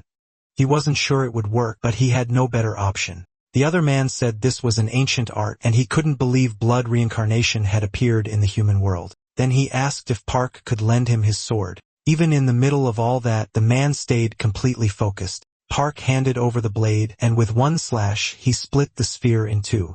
He said he had no right to judge the man's crimes against innocent people just because he belonged to the immortal realm. But killing other immortals and using sacrifices to gain power was unforgivable, so someone from the immortal realm had to take responsibility and punish him. He unleashed a flurry of strikes on the young man, and within seconds, the man was dead. Soon after, mortal society moved fast. The terrorists were arrested, and the suspects turned out to be from an organization called Rio Ablum. Meanwhile, that lady watched the news as a man on TV gave his take, saying mortal society had done nothing except record what happened. He told viewers to watch the footage because those two were their former heroes, and Park and his companions' faces appeared on screen. The host said one of them looked very familiar and asked if people remembered him, the hero from a year and a half ago, the one who had cut off the giant bird's head. Later, that man apologized to his lady, saying he wasn't worthy of staying in the mortal realm and would accept whatever punishment came. She then asked Park if after everything he had done, he still dared to look her in the eye. Park bowed at once, apologizing for the trouble. He noticed she didn't even seem angry. Then the lady told the man to lift his head. She said she wouldn't call his actions wrong, but she was scolding him for being careless. After that, she told Park to get ready for discipline and dismissed them soon after, both of them. Later, Park returned to his garden and felt like he'd been gone for days. Glad to see it again, he picked up some notes and thought about the item hidden inside that statue. He hadn't expected it to hold any special power. Then the bear popped onto his head and asked if that was Yi's handwriting. Park asked whether that family had done something to him, and the spirit angrily said that family was the reason he was stuck in this form. Park kept studying the scroll, which looked ordinary at first glance. Still, he was sure the writer was King Sejong. The message said he knew he didn't have long to live, but he wasn't afraid of death. What scared him most was watching his son die before him, along with worrying about the people he would leave behind. It said Hang was getting thinner every day because of a deity's curse, and he feared that after he and his friend died, someone backed by immortals would seize the throne. If that happened, the land could drown in innocent blood and tears again, just as many had died before because of the deities. He wanted to end the time when immortals treated the human world like a toy. Even people without awakened spiritual bodies would need power to face immortals. There was talk of runes from a distant war in the northwest, and if all the letters were joined, their true power would appear like verses carrying power inside the words. So if someone could form a full text with them, they might achieve something amazing. Park thought he might have been trying to build a language system like the Draco Bone script. The bear said that Child's genius was famous even in the immortal realm, and if he had lived one more year, he would have finished it. But Park quickly said he thought the man actually had succeeded. The writing went on to say that anyone good at reading and writing only needed to learn how to activate it. Then anyone could use the power in those letters. His final wish was that the 28 characters would never vanish from the world so people could reach their goals more easily. Reading that, Park smiled and praised the dead king, saying the future he dreamed of had come true. Then Park used his power, and the wooden blocks started floating. He was amazed by the attack power, all created through words and sounds made to guide the people. As the text said, if you could picture the word in your mind, reciting it was enough. So Park spoke the word burn, and the objects burst into flame. Park Han-yeol stared in shock at what he was seeing, then got excited and kept setting more things on fire.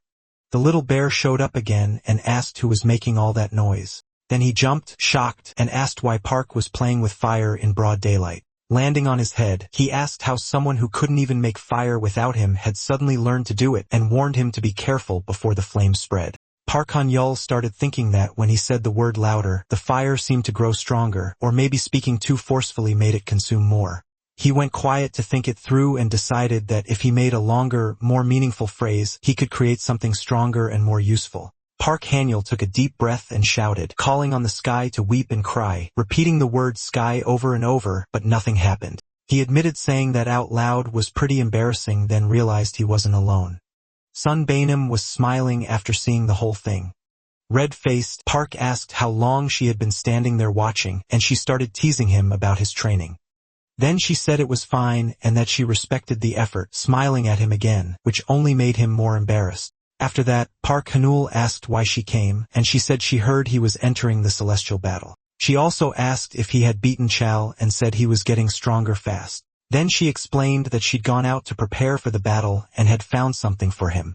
She added that she was supposed to be looking after him, but lately that hadn't seemed necessary anymore. Then Sun Bainum tossed something to Park Han-yeol. He asked what it was, and she said it was a scripture sent to him for entering the celestial battle. When he asked who made it, Sun Bainum said it came from a sage, his father, which left him stunned. Right away, he got annoyed and demanded to know where she found this man calling himself his father. She answered that she met him in a place called Shengfu.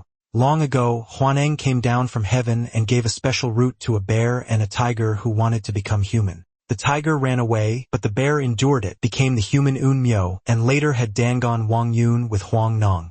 That's the story most people know. What people forgot is that Un Myo was never Huang's true wife. Huang and his family raised the sacred tree of life in Shenzhenfu, a place where heaven and earth were linked.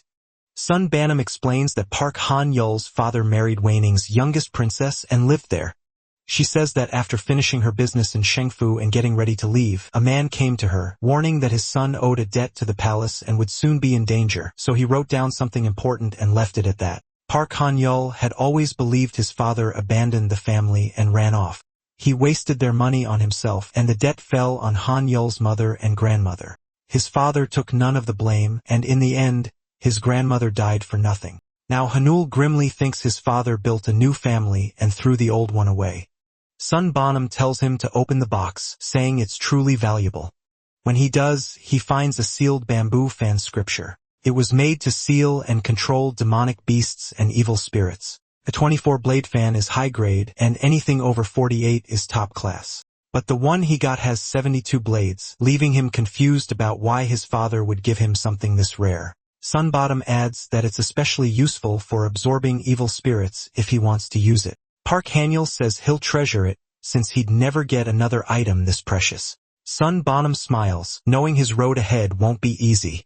8 hours before the competition, the protagonist senses a presence and says someone is there, then DX shows up. Surprised, Park Han-yeol asks why he came, and DX says he needs a favor. He wants help making the Flute of Peace. People say it first appeared during Unified Silla, but it was actually designed long before that. Back in King Guanggado's era, there was a man so perfect that even the immortals couldn't control him.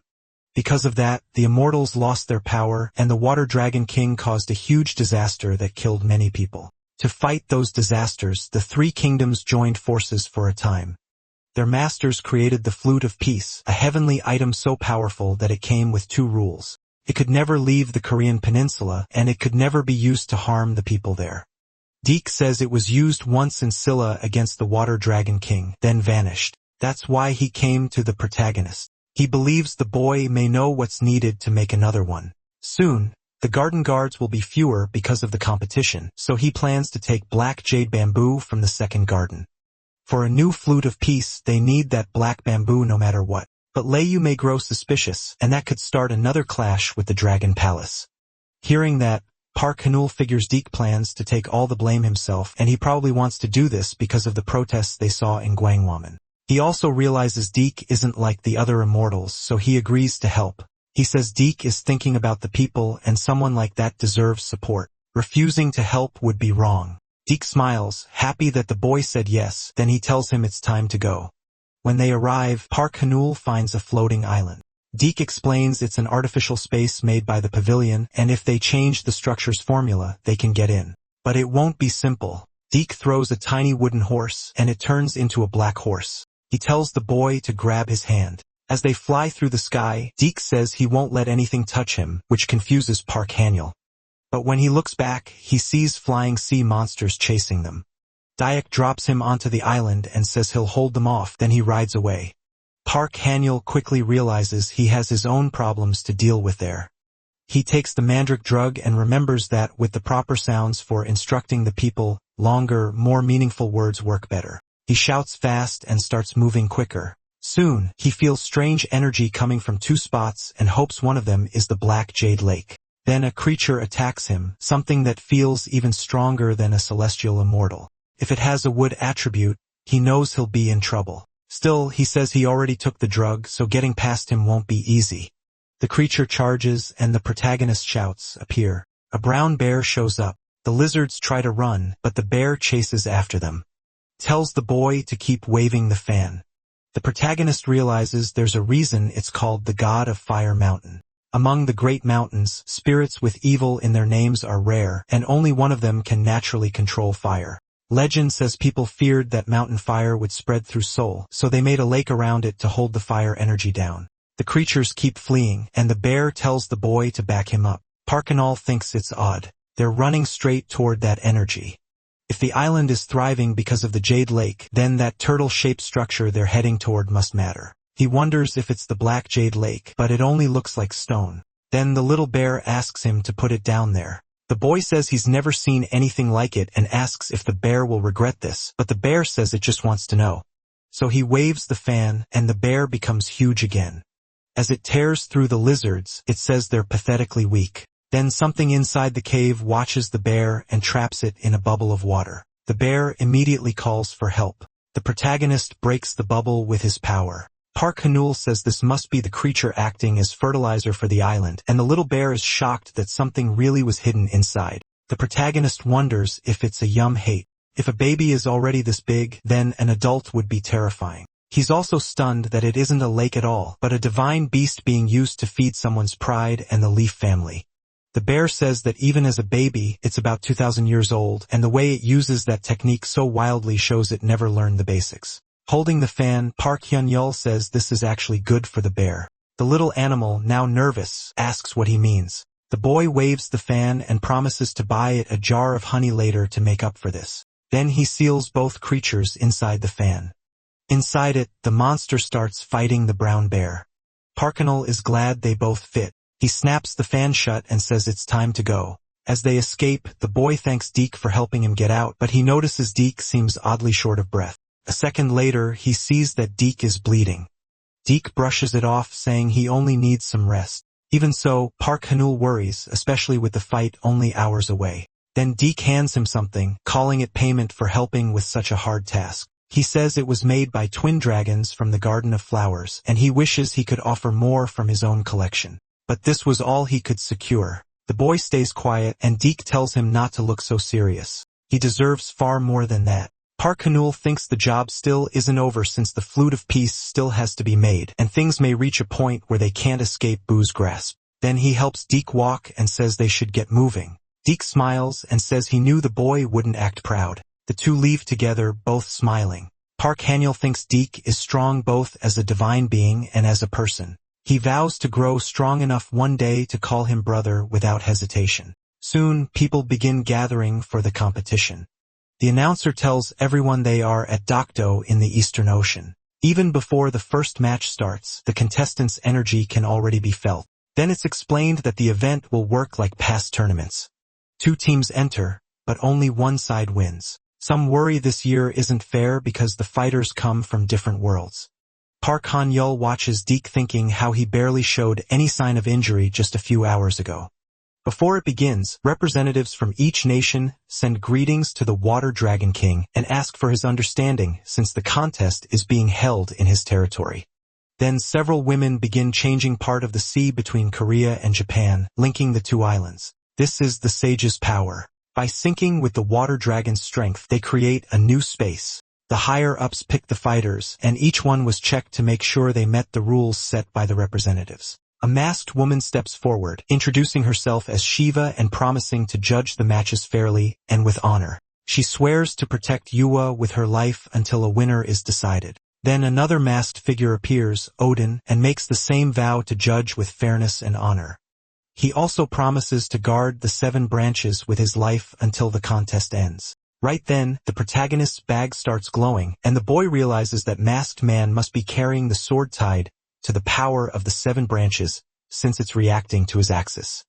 The case holding the sword suddenly opens, and the weapon starts moving like it's alive. Odin quickly holds it back and apologizes, saying the sword has a fierce spirit and goes wild whenever it senses a worthy rival. Still, he admits this reaction is odd because the sword's owner no longer exists. After that, Odin apologizes again for interrupting the event.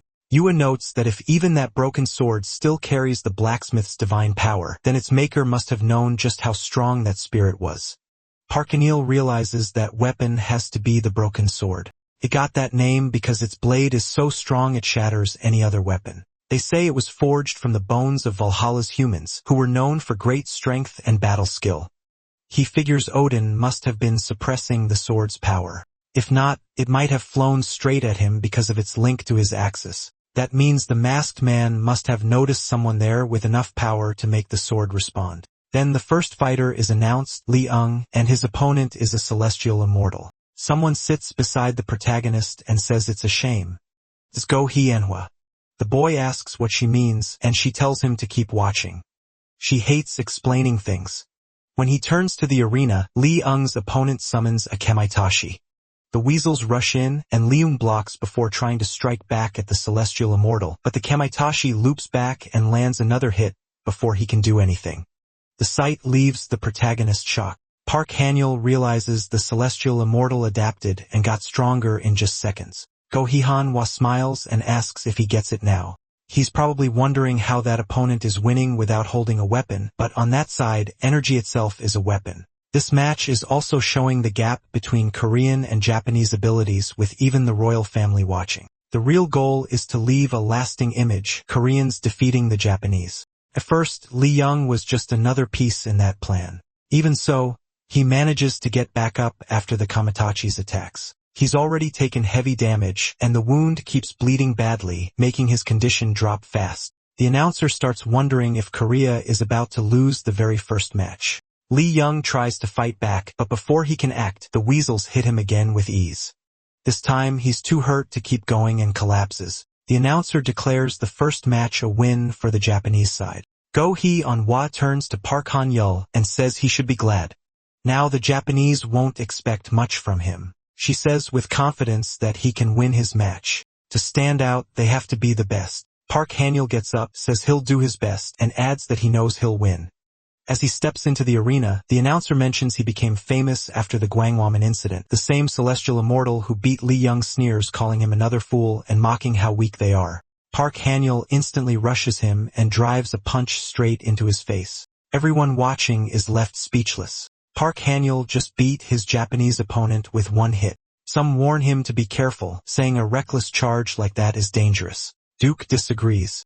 To him, the move was clean, and the girl asks how throwing yourself at an enemy with no guard up could count as technique. Duke says it absolutely is. That's the way the protagonist learned to fight. Park Hanyul then takes one of his drugs, boosting his cells and increasing blood production. He thinks it'll help him endure more, though something to stop bleeding would have been a smarter choice. Another Japanese fighter steps into the ring. Park Hanyul gives her a killing stare, and it clearly shakes her. Even so, she says she won't hold back. Then she summons giant samurai statues. He quickly figures out she's using them to keep him from getting close. He tightens his fist, and she assumes he's about to use that same punch again, but she's ready. Instead, one of her statues gets grabbed by a wooden giant. That's when she realizes he can summon a familiar too. The protagonist declares he'll handle this the Korean way. He chooses to use the power of sound and starts with a military chant, then he sings a Korean military song. The crowd wonders why he's singing, but Park Hanyul recites lyrics telling them not to fear retreat and to face the enemy because the country's fate is in their hands. As those words ring out, the wooden giants attack one of the samurai. The girl tries to stop it, but the samurai's head is crushed. Park Han-yeol smiles. His plan worked. The whole crowd is stunned because Park has now won 2 matches in a row. He thinks that, in a fight, he can't show everything he has. If he does, the next opponent will already know his style, and this competition is just a show for the Yua family and the others. Lee Young got stuck playing the humiliating role of sacrifice, but Park still has no plan to fool around because he intends to be the star of this show. The announcer says 2 Japanese immortal level fighters have already been beaten, and now Park will face a pure immortal. The question is whether he can win again. Looking at the man in the arena, people guess he might be a shinobi. Park Han-yeol can tell right away that this man's aura is different from a celestial immortal's, so he assumes the announcer is right, a true, pure immortal. The man immediately throws kunai, and Park Han-yeol summons wooden dolls to block them. They explode, and the man comes in again, forcing Park Han-yeol to barely dodge. Then the kunai explode a second time, blasting him into the air. As the man moves in for another strike, Park Han-yeol casts a spell to escape, grumbling that he nearly got sliced in half. That means he'll have to hit back much harder, so he fires a spell at the shinobi. Annoyed, the bear complains that Park Han-yeol left him alone with that guy, but the boy just smiles. The bear asks who the shinobi is and why he wants to fight him. Park Han-yeol says he'll explain later. After noticing the crest on the man's clothes, he realizes the shinobi belongs to the Suzuki clan, one of the few who wear the pride of the 3-legged crow. So the bear says he'll take his anger out on the shinobi instead, adding that a pure immortal is no match for him. He launches a non-stop barrage at the shinobi, and the man's armor starts to melt. The bear grins. Sure, this will be easy. He goes in for the finishing blow, but Park Han-yeol suddenly tells him to stop. A second later, something strange happens.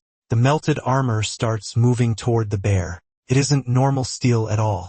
This magic armor made from flexible metal. The bear calls to the protagonist for help, saying he needs cold energy. Park Han-yeol seems to get an idea and says he'll send it right away. Watching this, the spirit says the energy feels familiar and seems shocked. Then a giant spirit appears in front of him. Panicked, the bear asks who sent that thing there, begging it to at least say that the protagonist's technique is lighting up the whole area. Soon after, the shinobi shows up in tears, staring hard at Park Han-yeol. Park figures that should be enough. Losing is already humiliating, and the man looks exhausted, so he'll probably surrender. But it isn't the shinobi who speaks. A woman beside him steps in.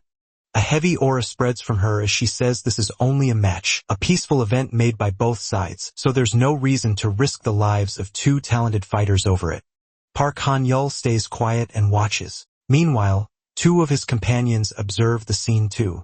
The protagonist realizes that means this man isn't allowed to die here. She adds that he's sickly and had been lent to the sanctuary. Then the woman says she's ashamed. She pitted one of the fighters and interfered in their battle. Because of that, they have the right to pull their participant from the match. Park Han-yeol looks surprised. Yua thanks them for their effort and announces that the young man has now won 3 straight matches. She says she never expected him to have such amazing skill and so many useful items. Park Han-yeol thinks that even his praise, it still sounds insulting. He says he could have done much better if he'd been told about this event sooner, and the woman asks what he means. He replies that thanks to her, he may have drawn even more attention from the mortals. Then he asks if she really thinks awakened ones are just a bunch of idiots. Nearby, the shinobi keeps watching with a dark look. Seeing him, Park Han-yeol actually feels a little sorry for the guy.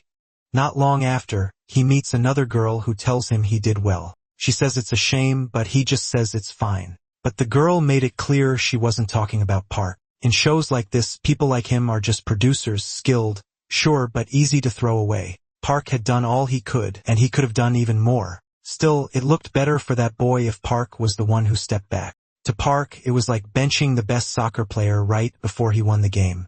After all the drama, he knew the crowd wouldn't like that choice. He admitted he didn't expect her to know about stuff like that. She said it's not seen much now, but people talk about it online all the time. When she asked if it was weird to keep up with trends, Park said yeah, a little, but he still respected her. Just then, the announcer started introducing the next fighters. But before that could continue, the ground began to shake. A massive tsunami rose up. Standing above it, a man demanded to know where the traitors were who had insulted his palace. Park had no idea what he was talking about. Then the other girl explained they were the sons of the Water Dragon King. The man cut off any excuse. He accused them of using the tournament as cover, saying their real plan was to trade treasures out of the palace's sight. If they handed over the traders, he'd pass on his father's message. Then he demanded the return of the 7-branch sword axis they were carrying. He added that if they apologized and showed respect, his father might forgive them and even give back the items they brought, but no one around him seemed willing to accept that. So he asked if that was their final answer. With that, he grabbed his weapon and got ready to strike, warning that they'd all be swallowed by the sea and thrown into the 7 seas. Then he released the ocean he had been holding back. Watching it all, Park knew this came out of nowhere, but he also saw a chance to fuse Axis with his sword. A moment later, he spotted the person he needed. If he could recreate the same resonance as before, it might actually work, but then a water dragon wrapped around the whole area. Dragged under, Park realized that if this kept up, he wouldn't make it. He had only one option left, so he drew a magic sword. It worked, and he felt relieved. He broke free from the water, but then he was thrown right back into the sea. Park couldn't believe he'd been dragged under again. He knew he had to escape fast. Then the area lit up. His sword had changed, and Park felt a kind of energy unlike anything he'd ever known. He wondered if this was the golden power of Axis. Maybe being sealed for so long was why the sword held such insane force. It was so strong it was even pushing back his own power. The power was simply too much, and if it kept building, his body wouldn't survive. He had to let it out, but then he froze in shock, realizing a single swing had already damaged space and time. What scared him even more was that the magic seemed to be swallowing him. He started falling into it. Sometime later, Park landed in a place he didn't recognize. He looked around, stunned, wondering where he was. He guessed the sword's huge power had made a new space-time. It was even worse than the garden gates that led to another dimension. He considered striking again to get back, but decided it was smarter to look around first. Then something hit him. Someone unfamiliar was walking toward him. Park stared for a moment, then thought it might be the shinobi from earlier. The guy had been furious enough to follow him here. Soon, the boy stepped on Park and said there were more tools in this world than he'd ever imagined. Still, he'd let Park choose which one would be used on him. Park replied that he didn't speak Japanese. The boy told him to pick for himself then. Right after that, a plant appeared beside Park. As Park pulled it up, the shinobi mocked him as a weak coward. He said Park only sent spirits to fight for him and asked if earth magic was really all he had. Even so, the shinobi was dead set on making Park eat those words. Park just asked what he was even talking about, then the plant changed into something else. The shinobi suddenly started hallucinating and dropped to the ground. Park told him he shouldn't grab whatever he sees, but then blood poured from the shinobi's mouth and he collapsed to the ground. Park said he'd killed the shinobi and that was the end of it. Then someone else appeared and called him an idiot. A new figure showed up calling Park an idiot. It was the bear in human form, complaining that every time he appeared, Park was already a mess. The bear said it was fine. Park just needed an elixir like always, but Park looked at his face and asked for the truth. The spirit admitted the hit had badly damaged one of his kidneys. Park could already feel his energy leaking away, and if it kept going, he'd lose not just his power, but his life too. The spirit reminded him again that he didn't have to carry everything alone. The bear said Deke had helped him before, so he should survive. Park's core held the power of a supreme immortal, and Deke's gift was still inside him from before the transformation.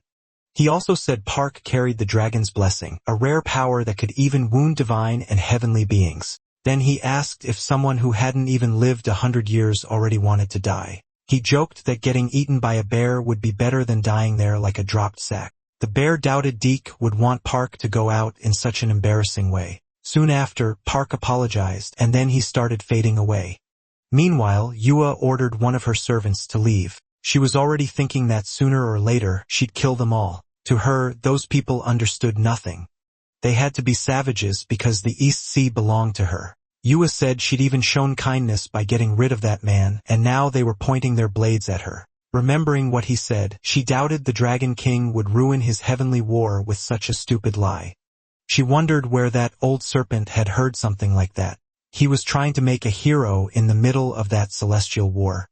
Even if her plan to be worshipped by humans had failed, it still wasn't a total loss. So for now, they just had to wait. Soon enough, all the heads of the bastard sea would be brought to her. Later, Park woke up and wondered how long he'd been out. When he checked his energy flow, he figured his lower core would recover soon. As his mind cleared, he tried to understand what was happening. Why did he have horns now, and why were his senses so sharp? Still, he guessed not much time had passed since everything happened. His body also felt much cleaner than he expected. From the way things looked, someone had been taking care of him. He guessed it was probably the bear and son, Benim. He wondered if he was still in the same place. He had used the magic pearl with the bamboo fan to make that barrier, so son Benim might have put herself in danger to look after him.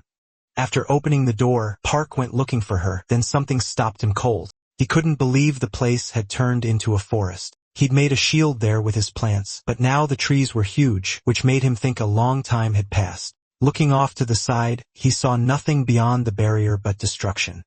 He guessed those marks came from a battle involving that girl. Now he just wondered where she was, then he heard a sound. He hurried toward it, only to stop in surprise. There was a house there, and nearby a blue creature was sneaking around. Park quickly realized it was his spirit. It had grown a lot. Park asked why his own spirit seemed scared of him, then guessed it was probably the horns. A second later, the spirit lunged at him. Park dodged with ease and told it not to bite its owner. That's when the creature seemed to recognize him as its master and stopped fighting at once. Park said it was actually pretty cute. Even after eating the magic pearl, its energy hadn't changed much, probably because it was using that power to heal its inner core. Then Park noticed something else. His clothes were lying nearby. He wondered if there was anything there he could use. He also found a scroll. As he read it, he wondered if it was Japanese and guessed it might be one of the shinobi's scrolls. From what the spirit said during the tournament, the crow crest of the Suzuki clan was one of Yagurasu's secrets. So Park figured these clothes had belonged to the shinobi. He wondered if they were the kind that could transform because that alone made them interesting. Then he noticed something else. He paused, trying to figure out what it was. The feeling was coming from the same place where he'd sensed signs of battle. When he spotted a group there, he wondered why they were trying to break through the barrier. Their hair color and clothes looked familiar, making him think they were from this place. Then he saw something that shocked him. It looked just like the Goblin Club Gwonak had given him before. That was enough for him to realize they were goblins. He never expected goblins to live inside a space made by a 7-branch sword, so he guessed this was their home. Now he wondered if they were trying to invade his territory. Noticing the goblins were trying to break the barrier, Park decided he had to stop them. Then something caught him off guard. A person stepped out from behind the monsters. They demanded to know who he was. Park faced them without backing down. He asked which one of them was the leader. The commander politely introduced himself as then asked to be taken to the owner of the sword. Park had no idea what he meant and asked why he wanted that person. Too warned that only the sword's owner could enter this place. If Park refused to say where that person was, he would kill him. Park refused and told him to explain first. How could he answer if he didn't even know what this was about? The goblin said he wanted to find that man and punish him. Their king had promised that someone worthy would come with the sword, but that person never appeared. Park still didn't understand everything, but it was clear the 7-branch sword was tied to this place. The goblin, fed up, said they had waited for generations, carrying that promise over and over until they were sick of it. Whoever was worthy of the sword deserved punishment. He demanded to be taken there now and threatened to cut off Park's head if he refused. Park stayed quiet and read the situation. Then he asked if they had seen a red bear nearby. The goblin said he had ordered it to undo the barrier, but it disobeyed, so they locked it up in one of their facilities. Hearing that made Park furious, but he kept himself under control. At least now he knew where the bear was. He told them he was the sword's owner, but the goblin laughed and called him a liar, saying if Park wanted a beating, he should just ask. Park was stunned by that answer. The goblin kept mocking him, saying he was too small and looked like he'd never fought in his life. Embarrassed, Park muttered that they were idiots. The goblin then told him to leave if he wasn't going to open the barrier. They'd spare him as long as he stayed out of the way. That only made Park angrier as he grabbed his magic weapon and said they were looking down on him. Getting ready to strike, he told his spirit to spit at them. The goblins were caught off guard, then panicked and ran. In the middle of the chaos, Park warned that he'd make them spit out even more red beans. They begged him not to, and Park realized these creatures really hated red beans. He asked if their leader was strong. They said yes. She was unmatched with a staff. Park wasn't convinced that skill with a staff alone meant real strength, so he pressed for more. And the goblin added that she also had a golden treasure. Right then, a voice cut in and said he didn't need to know anymore. A scarlet-haired figure appeared above them. She called the goblins fools for trusting a stranger, and Park guessed she was their leader. She scolded her subordinates for dragging her there and said their stupidity would get them locked up for 10 years. Then she trapped them inside a divine item. Park guessed that was the treasure they mentioned, and if she led them, she was probably dangerous. So he decided to start with red beans. He attacked first, but she dodged with ease. She praised the move, saying it might work on her underlings, just not on her. Then she called her spirits out of the artifact. Park was surprised by how strong she was and knew he had to be careful. He readied another technique and sent his spirit after her. A fierce fight broke out. The goblin leader asked what he thought of her skills, adding that she hadn't had this much fun in a long time. Park didn't answer. Instead, he remembered someone once saying a staff like hers could do anything, but right now that sounded less like a boast and more like the truth. The bear spirit had called it a goblin staff, able to do whatever its user imagined. Goblins didn't think deeply, so they fought by instinct instead of planning. They also had amazing bodies and strong bones, and with enough will, they could have ruled the world. Back in the present, Park wondered if this leader simply imagined better than the fools he met before. She wasn't scared of his red beans at all, so he had to think fast. A glance at the barrier gave him an idea, but before he could act, the goblin leader noticed and attacked, forcing Park to barely block her strike. She snapped at him for looking anywhere but at her during a fight. Park said nothing as he broke her attack, then spun behind her with a counter, but she barely escaped. The leader summoned her spirits again and landed a hit on Park. An explosion went off, sending him crashing to the ground. She asked if he'd finally hit his limit and if it was time to end this, then she told him to start begging. All of her spirits rushed at him, and she planned to trap him with the bear once he started screaming. But Park got back up, saying the one who laughs last laughs best. He summoned wooden golems, each carrying jars full of red beans. They dumped the beans all over the goblin leader, and she was shocked, but her artifact absorbed everything. Park said she'd been waiting for him to scream, but that was her big mistake. He grabbed the artifact and ordered the bear to come out. The spirit popped out at once, saying it knew Park would save it. Then it complained that Park was an idiot for leaving it trapped long enough to get sad. Park asked how long it had been stuck there, and the bear said more than 150 days. Time moved differently in this world, but not by much. Park said they needed to get out fast if that was true. After that, he released the goblins from the artifact and asked if the woman really was their leader. She looked him over and said he was short but broad-shouldered. That left Park flustered, and he shot back that he was average height. The goblin said size didn't matter and that her mother used to say the same. At first, she hadn't believed it, but Park had beaten her. Then she decided he was smart and not bad-looking, so she asked him to marry her. Park was completely speechless. Even the spirit started wondering if Park was really about to get married and how that would even work. Still confused, Park asked what she was talking about. The bear asked if he still hadn't figured out that the goblins were tied to the seven-branched sword. Remembering the prophecy, Park thought this must be the promise about a man one day coming with that sword, so they had probably been waiting for someone worthy to marry her. Park said it had nothing to do with him, and the person meant to come with the seven-branched sword was probably already dead. But the bear pointed out that the woman clearly didn't see it that way.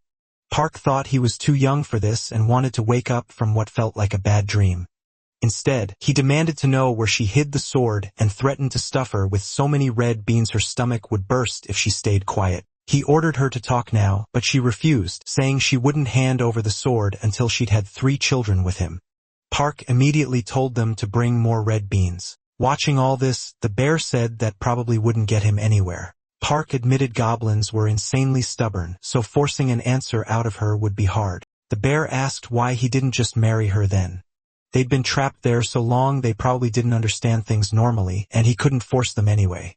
Besides, that artifact was their greatest treasure. Since time moved differently here, the bear suggested Park could marry her and stay a while. Park realized this approach wasn't getting him anywhere, so instead of threatening her, he decided to try bribery. A little later, the goblin woman started waking up. She was tied up and food had been placed in front of her. Park noticed she was awake just as she repeated that she wouldn't say anything until he married her. Park told her that changed nothing. He said she could think it over while he ate. Then he started talking about how good the rice cakes were. Watching him eat made her crave them badly, and she admitted she wanted one. Park tossed a piece into her mouth, and she instantly loved it. She begged for another. With a sly grin, Park watched her gobble them down. Even then, she insisted this didn't mean she'd changed her mind. They still had to have 3 children. While she kept chewing, Park mentioned there were only 2 rice cakes left. Her eyes filled with tears as she begged for just one more.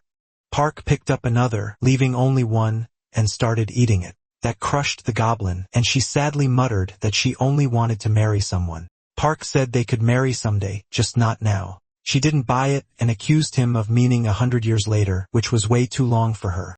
Holding out another plate, Park said he'd give it to her. He said he could even teach her how to make that food herself. With the plate in her hands, the goblin finally seemed to agree. Park figured waiting until he was 120 to marry wouldn't be so bad. A bit later, she cast a spell and brought out a strange chest. Park asked if it was a treasure box, but she said she wasn't sure. Her mother had just passed it down to her. Then she looked around for something, found it, and handed it to Park, telling him to take it. She said it was a sign of their engagement. Park asked what it was, and she told him they were seeds. That only made him more confused. What was he supposed to do with seeds? Then his expression changed in surprise. These days, hardly anyone cared about the old stories of the Dakobis.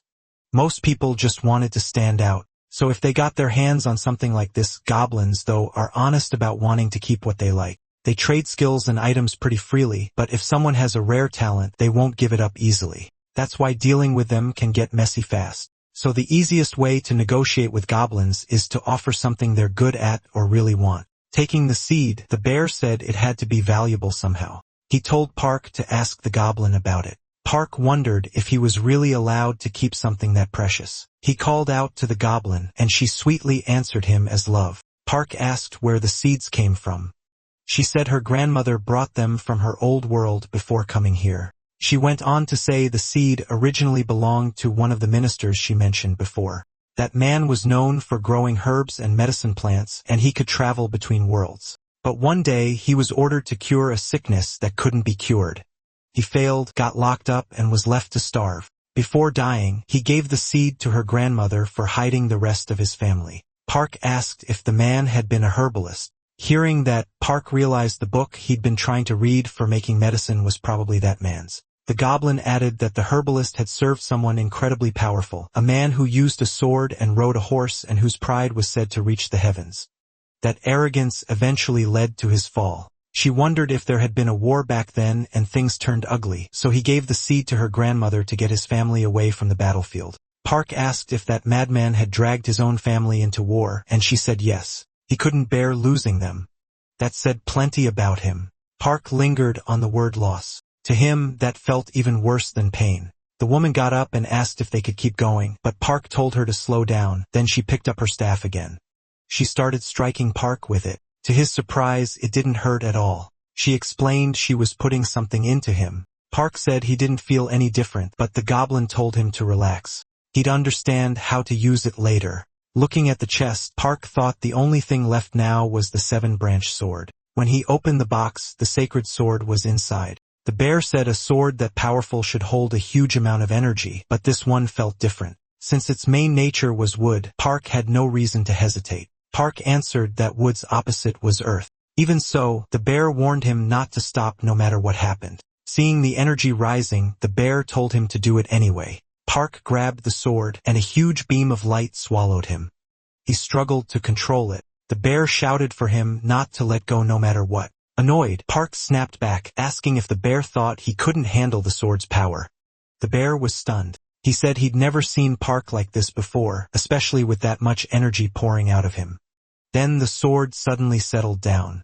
The bear called it amazing. It felt like an elite general spirit was guiding the blade with Park, and that proved just how incredible the 7-branch sword really was. Park thought he'd moved on pure instinct when he grabbed it, like he'd used the sword for years. He guessed that was the talent she had given him. Then he asked the goblin if she wanted to marry him right then. After that, the story cuts back to the city and Park's world. The cheerful spirit said the whole thing had been really fun. Park, meanwhile, thought it had been a long time since he'd been back in Korea. He had wanted to call his spirit earlier, but after using too much power fighting the goblin leader, he couldn't make it to Bear Mountain and had to stop at the nearest city instead.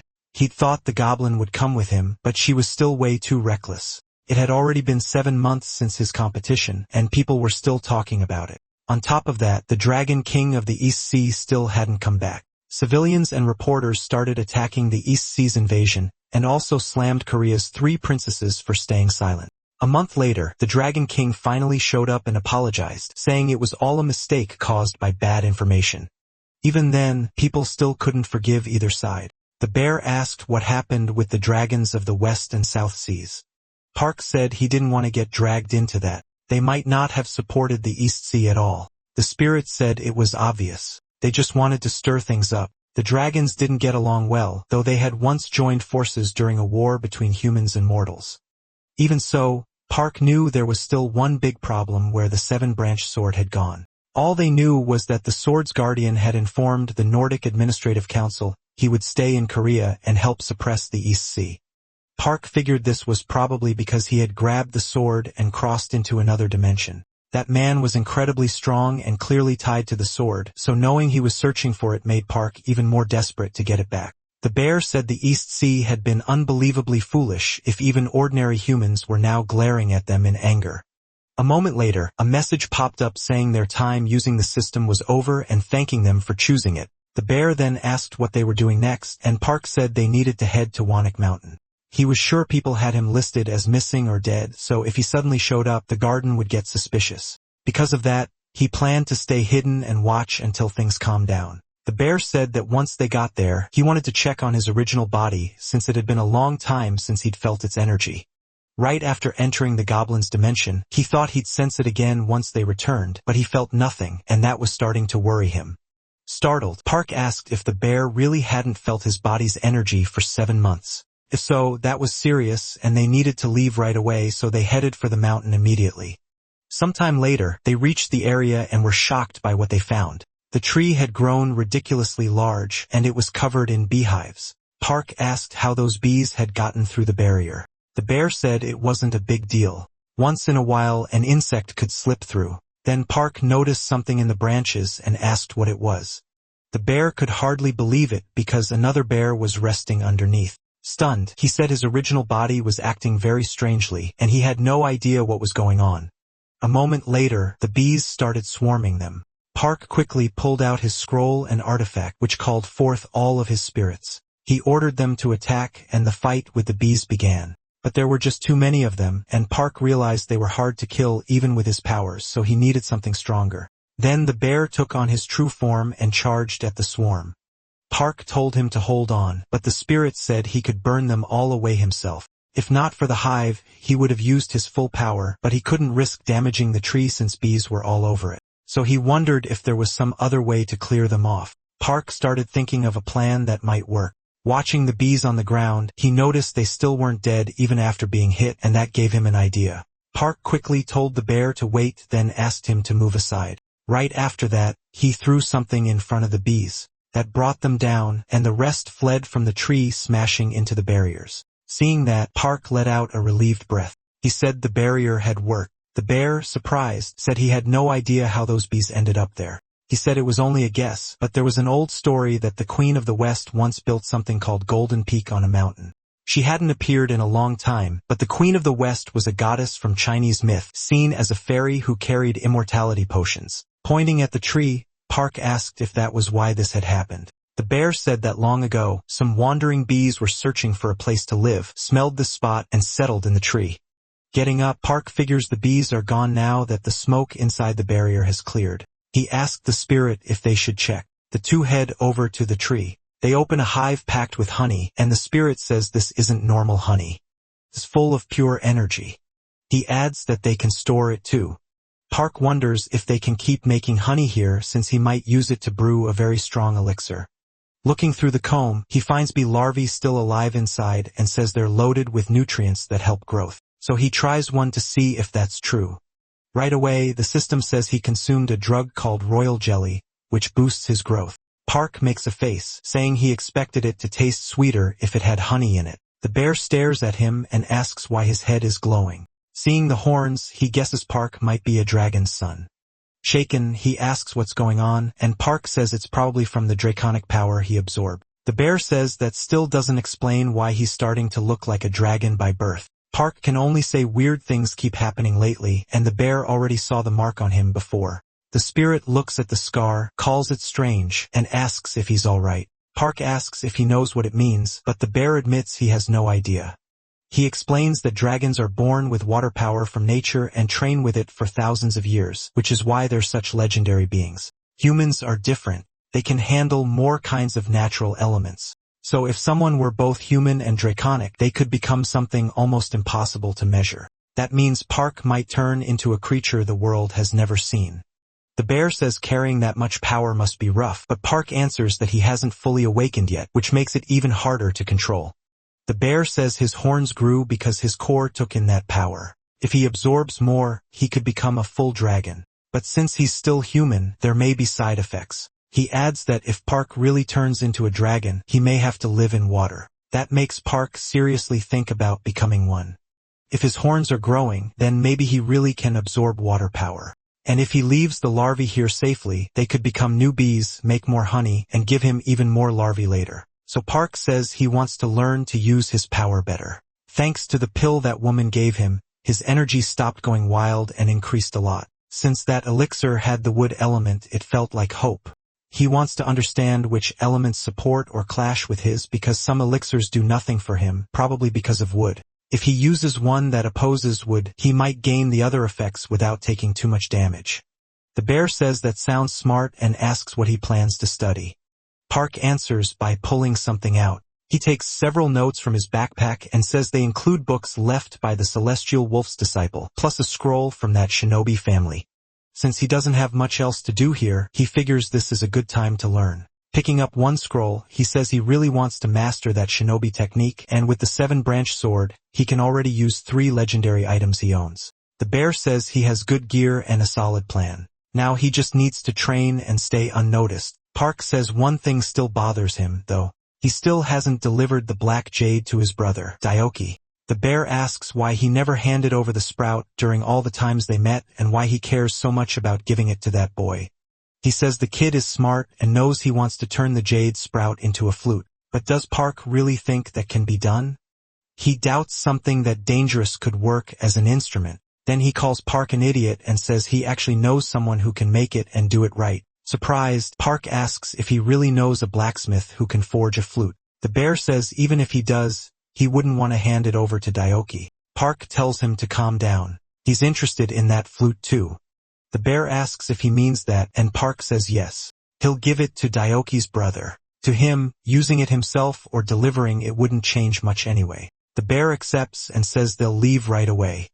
The smith he wants to introduce is called the God of Fire. Long ago, he settled a debt involving his nephew and sister. That's why they're heading to Mount Kwa. When Park asks where it is, the bear says it's in North Korea.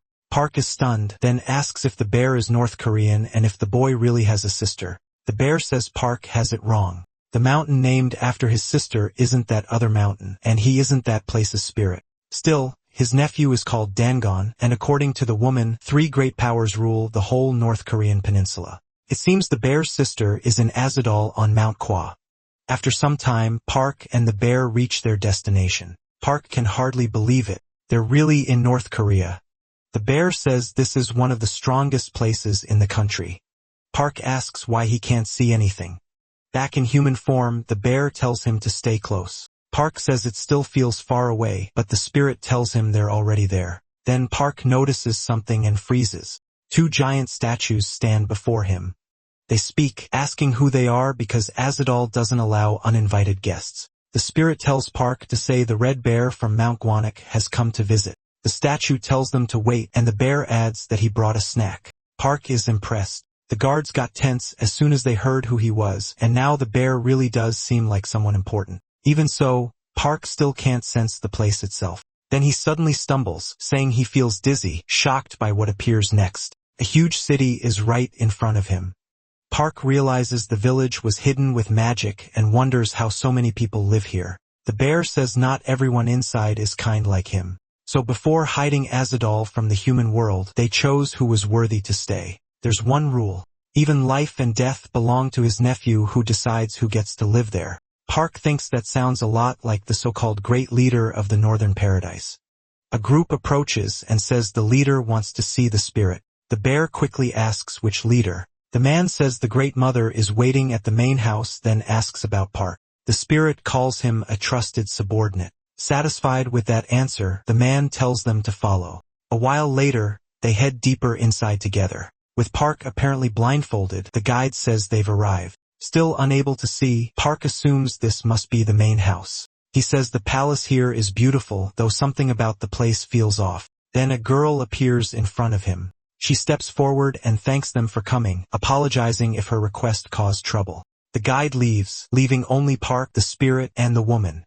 She says it's been a long time and that she missed him very much. Then she hugs the bear in human form, saying her brother hasn't changed at all since he vanished without a word, and she'd been worried sick. In a tense voice, she says he must be tired from traveling so far and should get some rest. At that point, Park starts to understand what's going on. The girl tells him not to worry. It's only temporary. She asks if he's scared of her, saying she's the only family her brother has left since there's still beasts from the forest. But what really interests her is Park. Why is a dragon here serving as her brother's subordinate? Park removes his mask and says monster would be a better word. A little later, they sit down to talk, and Park Han-yeol explains how they ended up there. Eun-myo says she understands. Even so, the story sounds way too wild to her, so she asks if he's lying. He says no. Wanek trusted him, and that's why he was brought here. A lot happened, and he had to keep the fact that he was a monster hidden. That's why they came looking for help and answers. She takes a breath and says she understands, but sadly, the fire deity isn't here. That catches Park Han-yeol off guard. Eun-myo awkwardly explains that he already left Esadal, though he still cared about his family. So if they brought him an offering, he would respond with his flute. Park Han-yeol then asks why Wanek sent them all this way if the fire deity had been gone for so long. She says he's probably figured it out already, which makes him listen closer. Eun-myo explains that her brother likely brought them here because he wants Esadal to take Park in. More than that, he may want the boy to take the throne that will soon be empty. On the flying base, Deok and you sit in silence. She asks what's on his mind, and he brushes it off as nothing. Yu then asks if he isn't happy to be part of the meeting since he said he wanted to lead the attack on the East Sea. Dahak says that after the Sea Dragon King attacked them and they lost the seven-branch sword, their side kept taking heavy damage. A lot of innocent people died because of it too, so he can't forgive them. No matter what, he plans to make them pay. Yua warns him not to get reckless. The sea creatures are enemies now, and they have to wipe them out completely.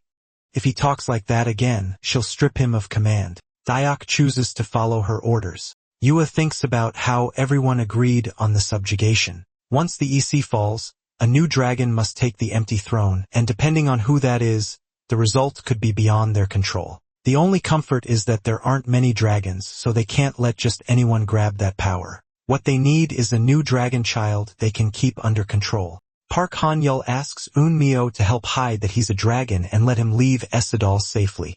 She says the simplest path to peace would be taking the Dragon King's throne. He answers that even then, they'd still treat him like a dog, and what he hates most is living as someone else's puppet. Lowering his head, he asks her for advice on what to do next. He says he's never really had people he could trust, and Eun-myo admits that makes her feel sorry for both him and her brother.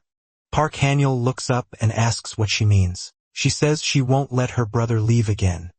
Back when he first left Asadal, she tried everything to stop him because even if he chose to protect Mount Wanek, it was sad watching him throw everything away and become so miserable. Park Han-yeol says he could give up his freedom to pay that price, but she rejects that idea.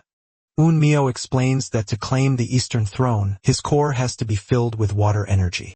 Only the sea itself can do that, otherwise those thrones wouldn't exist, and right now he still seems weak. Still, she can help. Through her connection to one of the Dragon Kings, she knows a place that could strengthen him, and she's willing to tell him. There, he can build up the energy in his core and sync with the water. Park Han-yeol thinks he needs to leave before Wanek wakes up, but he still wants to say goodbye first. He tells her he'll never forget what she's doing for him. 3 days later, Park is stunned by what he finds. He has reached the throne of Mount Baektu, and the energy there is unlike anything he's felt before. As he looks over the water, he wonders if there are cores inside the lake. He dives in. To his surprise, he can still breathe, and his body feels light, almost like he belongs there. When he reaches the bottom of the lake, he finds something glowing and realizes this must be it. Just getting close lets him feel water energy gathering around him. So he moves in, thinking this might make him stronger, but it's harder than he expected. Then a burst of energy erupts, yet it doesn't hurt him. Instead, he feels changed, like that power has settled inside him. His thoughts stop when he senses something coming. He remembers on Mio's warning that once the seal was removed, anyone who sensed that energy would show up, and they'd likely be beings more in tune with water than he was. Park Han-yeol mutters that they came too fast. When he breaks the surface, a huge creature is waiting. He refuses to back down and attacks at once, but the monster blocks him easily. A moment later, lightning slams into him. Then a second serpent appears, mocking him for carrying dragon energy he can't even control. The first says that if they eat him, they might evolve too, but then both monsters notice peach blossoms where he fell. Park Han-yeol is still on his feet. The serpent grins and says those flowers make it look like he's setting up his own funeral. But when they attack again, a peach tree suddenly rises and pulls the lightning into itself. Park smiles. His plan worked. The serpents are stunned. Park Han-yeol asks if they still think it's his funeral. Seeing her brother get angry, the female serpent says she'll handle it, then fires off attacks made of crystal. Park destroys them in midair with his scroll. She starts thinking they should run before this gets worse, but before she can speak, she notices her brother has already fled. Once the clash ends, Park drops his scroll and starts coughing. He used too much power without thinking, but he couldn't afford to lose. If he failed here, he might never get a chance like this again. The serpents keep running, but Park suddenly appears in front of them, leaving them shocked. The female serpent blurts out, asking how he got there. She calls him a pest and snaps that she won't let him come any closer. Park starts gathering power for another attack, and she can't believe what she's seeing. A second later, she turns and tries to flee. Staring her down, Park tells her to come back and lands a hit. The serpent can't understand how he's doing this. She apologizes to her brother, saying if she stays, she'll die, then tries to escape for real, thinking her dream of becoming a dragon and gaining a throne's power is over. But Park appears beside her and asks where she thinks she's going. The plant he used to trap the two serpents was a sacred one from the garden, raised for combat since ancient times and empowered by the fox spirit. Caught in it, the serpent begs her brother to save her, while Park stares at what's appeared before him. He wonders what kind of place this is, guessing it might be some sort of palace that only revealed itself now that he had the core, so he decides to check it out. The serpent suddenly starts laughing, then quickly begs him not to kill her and to remove the black garden bamboo because the pain is too much. Park agrees, but warns that if she tries anything, he'll blow her head off. He orders her to tell the truth and asks if more ocean serpents are here. She hurriedly says they came when the barrier opened, so there should be 4 more nearby. Park asks how they knew the barrier had opened, and she says they're tied to this place. She and her brother were servants here, and because of that, they still had a master. But that master died 6,000 years ago, so they spent all that time training to replace him. Park realizes this could be useful. He says he'll remove the black garden bamboo if she guides him to the palace. She asks if that means they'll be freed too, since staying like this is uncomfortable. Then she changes into a beautiful woman and introduces herself as Herrick. Park tells her to lead the way. The girl returns looking sad, saying it's a shame she and her brother ended up like this, though she's glad they're still alive. Inside the palace, they stop in front of a huge door. Herrick explains that everything in this place moves with the core, and the water-bearer can use it freely. After her old master died, it became a sacred site, so no one unworthy could enter or open the barrier. Park thinks the strangest part is that outside, there was water and fish floating in it, almost like he could build a garden there. As they keep walking, the serpent tells him this is the Dragon Palace vault, and only the core bearer can open it. Everything her master owned is stored inside. Park casts a spell and says they should check the place properly. A moment later, the vault opens. Inside, everything is spotless. Then he notices a huge bookshelf and is caught off guard. At first glance, the books don't look special. But once he opens one, he sees it's a martial arts manual. The serpent, still in human form, explains these are dragon techniques, and her old master had mastered every one of them. Park asks what she and her brother had been training all this time if they wanted to take over this place. She says most creatures found masters to guide them, but after their master died, she and her brother had no one, so they just trained however they could. Park realizes that's why she was so desperate to come back. If what she said was true, they might even become dragons by learning these techniques the right way. So he lets them study the books, but only if they serve under him. She agrees right away and says she'd be happy to. Park hands her a book and says that's her first job, then tells her to get ready for guests. Seeing how natural she looks as a human, he wonders if all sea creatures can transform like that. He also gets curious about what her brother looks like in human form. Sometime later, a man sits at a table with a drink. Park thinks he never expected a god like this to meet him in person. Even as just a pure immortal, his dragon energy earns him respect, so Yu is treating him seriously. The man asks why Park came to see him so soon after arriving at the palace. Park pulls out a piece of bamboo and says he needs a favor. The man recognizes it as black jade sprout bamboo, and Park asks him to turn it into a flute of peace. Hearing that, the man calls him a pretty greedy young man. Park quickly says he has no bad intentions. The man tells him he doesn't need to explain.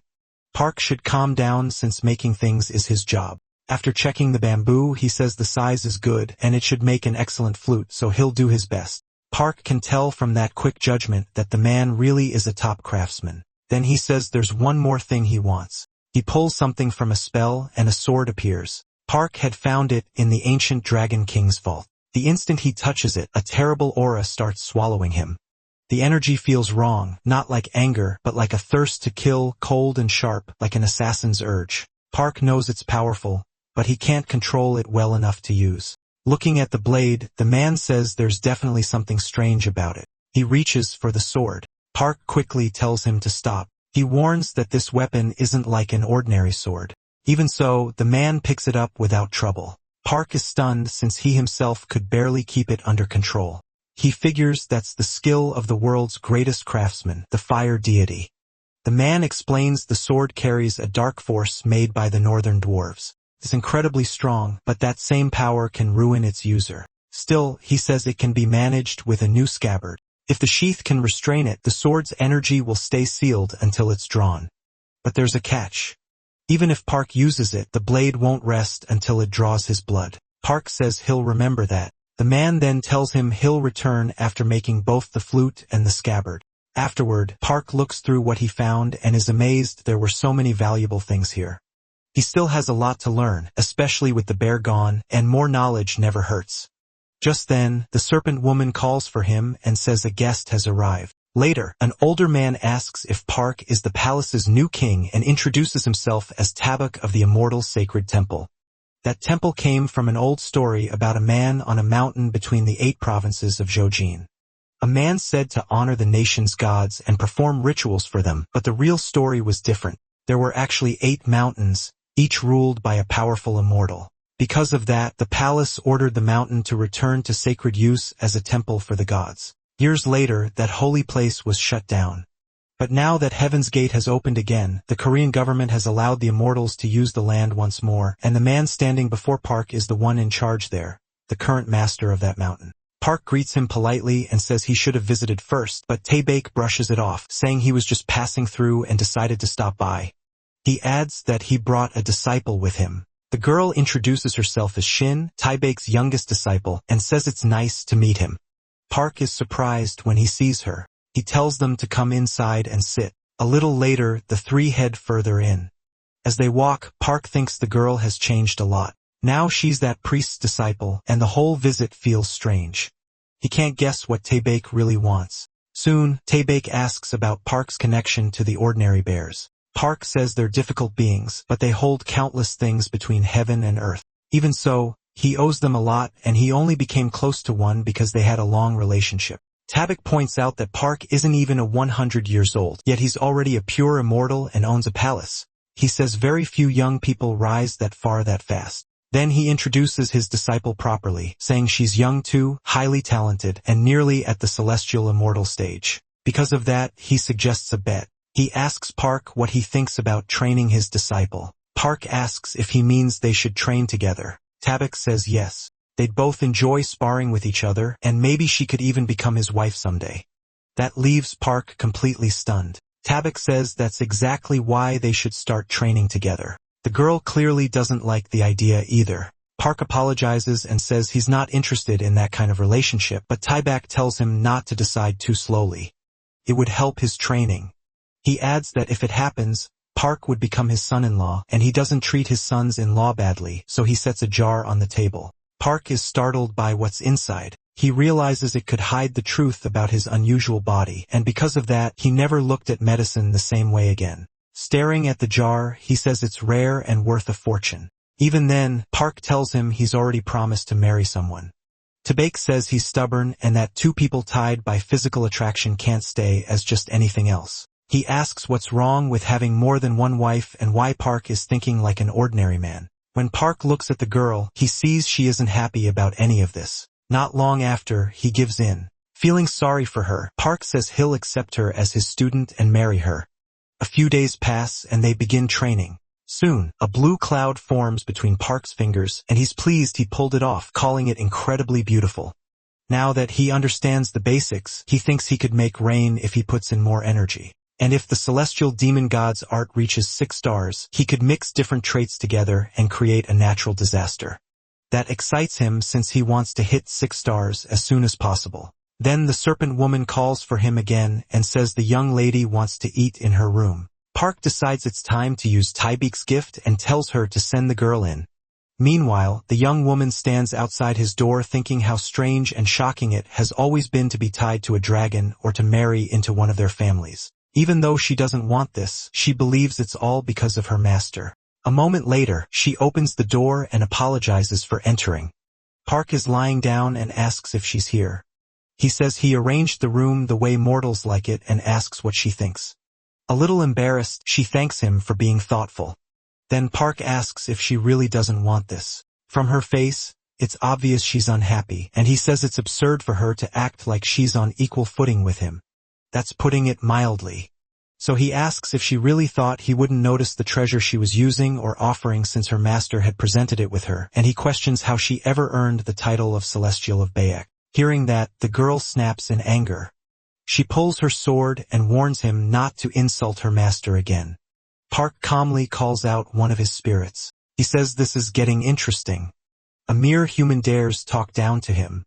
Then he reminds her that he is the king and this is his palace. No matter how she comes at him, a celestial immortal can't do a thing here. The girl falls silent. A moment later, Park tells her to come with him. He has a better way to settle this. He takes out something and tells her to eat it. Looking at it, she wonders what he gave her. As she accepts it, she guesses it might be a life pill meant to protect the 8 treasures. It seems basic at first, and she doesn't think she needs it right now. Still, since Park is clearly skilled at making medicine, this one might be different. So she tries it, figuring there's no harm in tasting it once. The effect shocks her. The pill is made so well it has no smell or taste, nothing like her master's medicines. On top of that, her old internal wounds vanish, and her power starts rising. Stunned, she asks what technique he used. Park says it's simple. Top ingredients and great skill. His methods are special, so she should be glad, and that makes her master someone he can't ignore. He also makes it clear he has no plan to use the art of unlocking the scepter on her.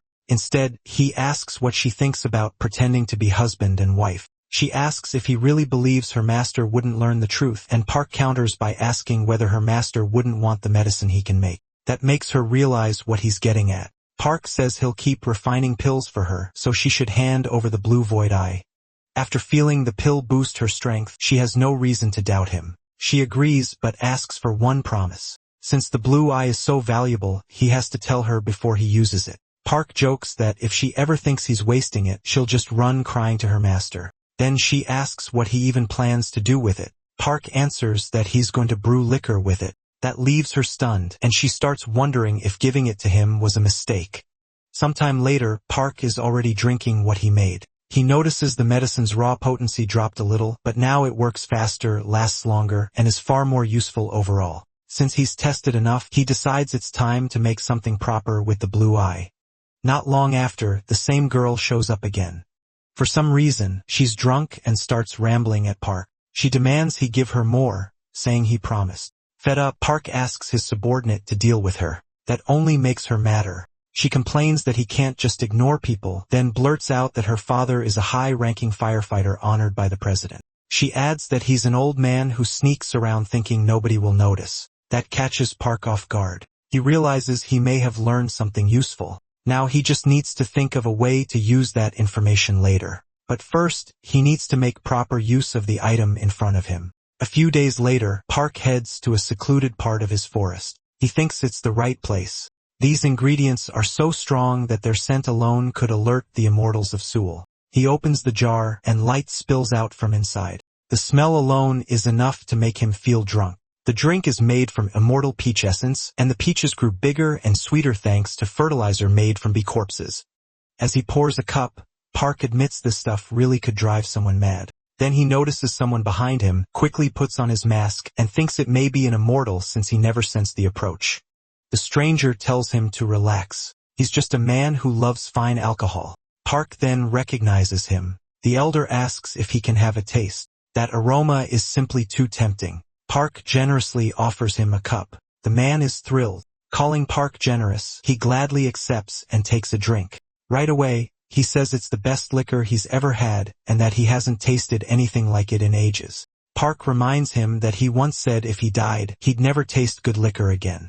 He also notes that the junior the man introduced to him still hasn't shown up. This elder used to wander the world, but after falling for palace liquor, he settled in the northern mountain territory. He's one of the 8 Chinese immortals, a dragon slayer who crushed evil with the celestial evasion sword. His name is Dong Bai. Park says that means he should greet the new ruler of heaven and earth, the immortal sword. But Dong Bai says his old agreement with that young man is over, so now he'll treat Park as a brother and asks if he knows that. Park asks if calling a dragon king his brother doesn't break any rules. Dong Bai admits it's awkward, but says he didn't know at first that Park was the new dragon king. Park says a man like him should know how precious this liquor is. Its aroma alone feels like the work of a genius or maybe a verdict from heaven. The elder quickly tells him to stop. He's embarrassed enough already, and he can't stand hearing any more of that. Park thinks that even if their deal started for farming, he still has to choose whether to be strict or fair about it.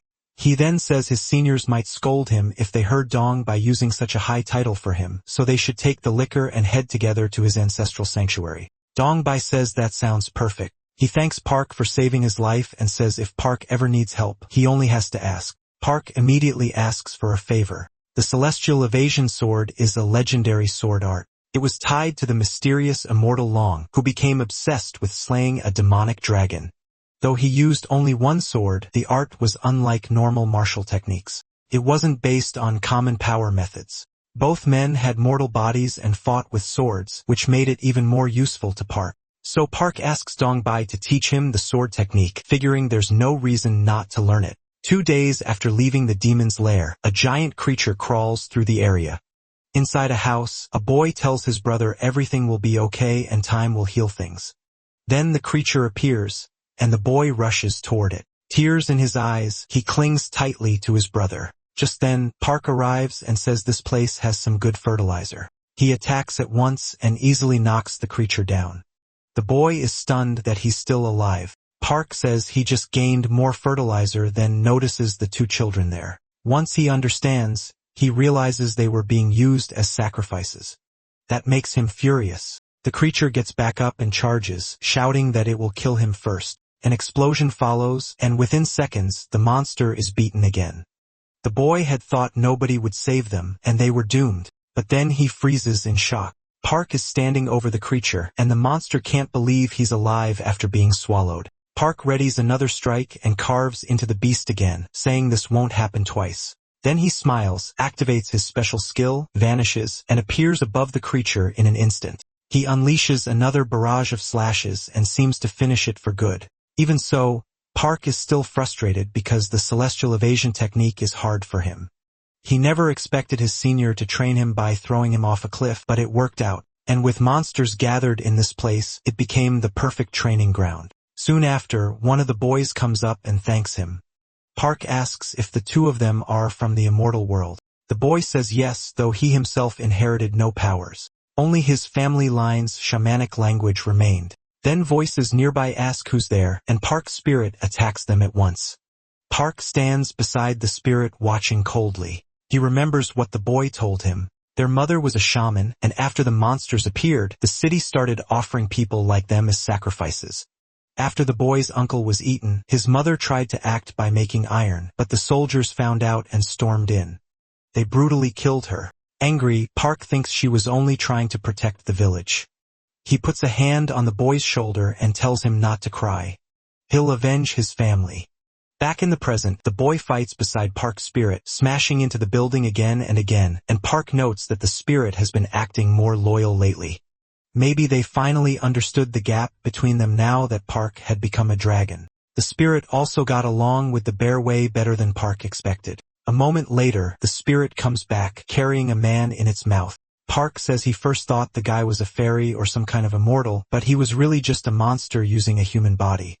And on top of that, they were all idiots. Furious, the wolf demands to know who Park is and why he came to stir up trouble in the spirit faction's territory. Park answers that he came to make them pay for the innocent people they killed. The man shoots back that the shaman must have told him. If she made that thing for their lord, then nothing could have changed. Park pauses, wondering if they really had a lord. These creatures were copying humans, building ranks of their own, and even using a human official to control the government, the public, and those children like sacrifice offerings. The man keeps talking, saying Park clearly came there to cause trouble. He mocks him, saying his message had already reached headquarters, and Park would be ripped apart for this.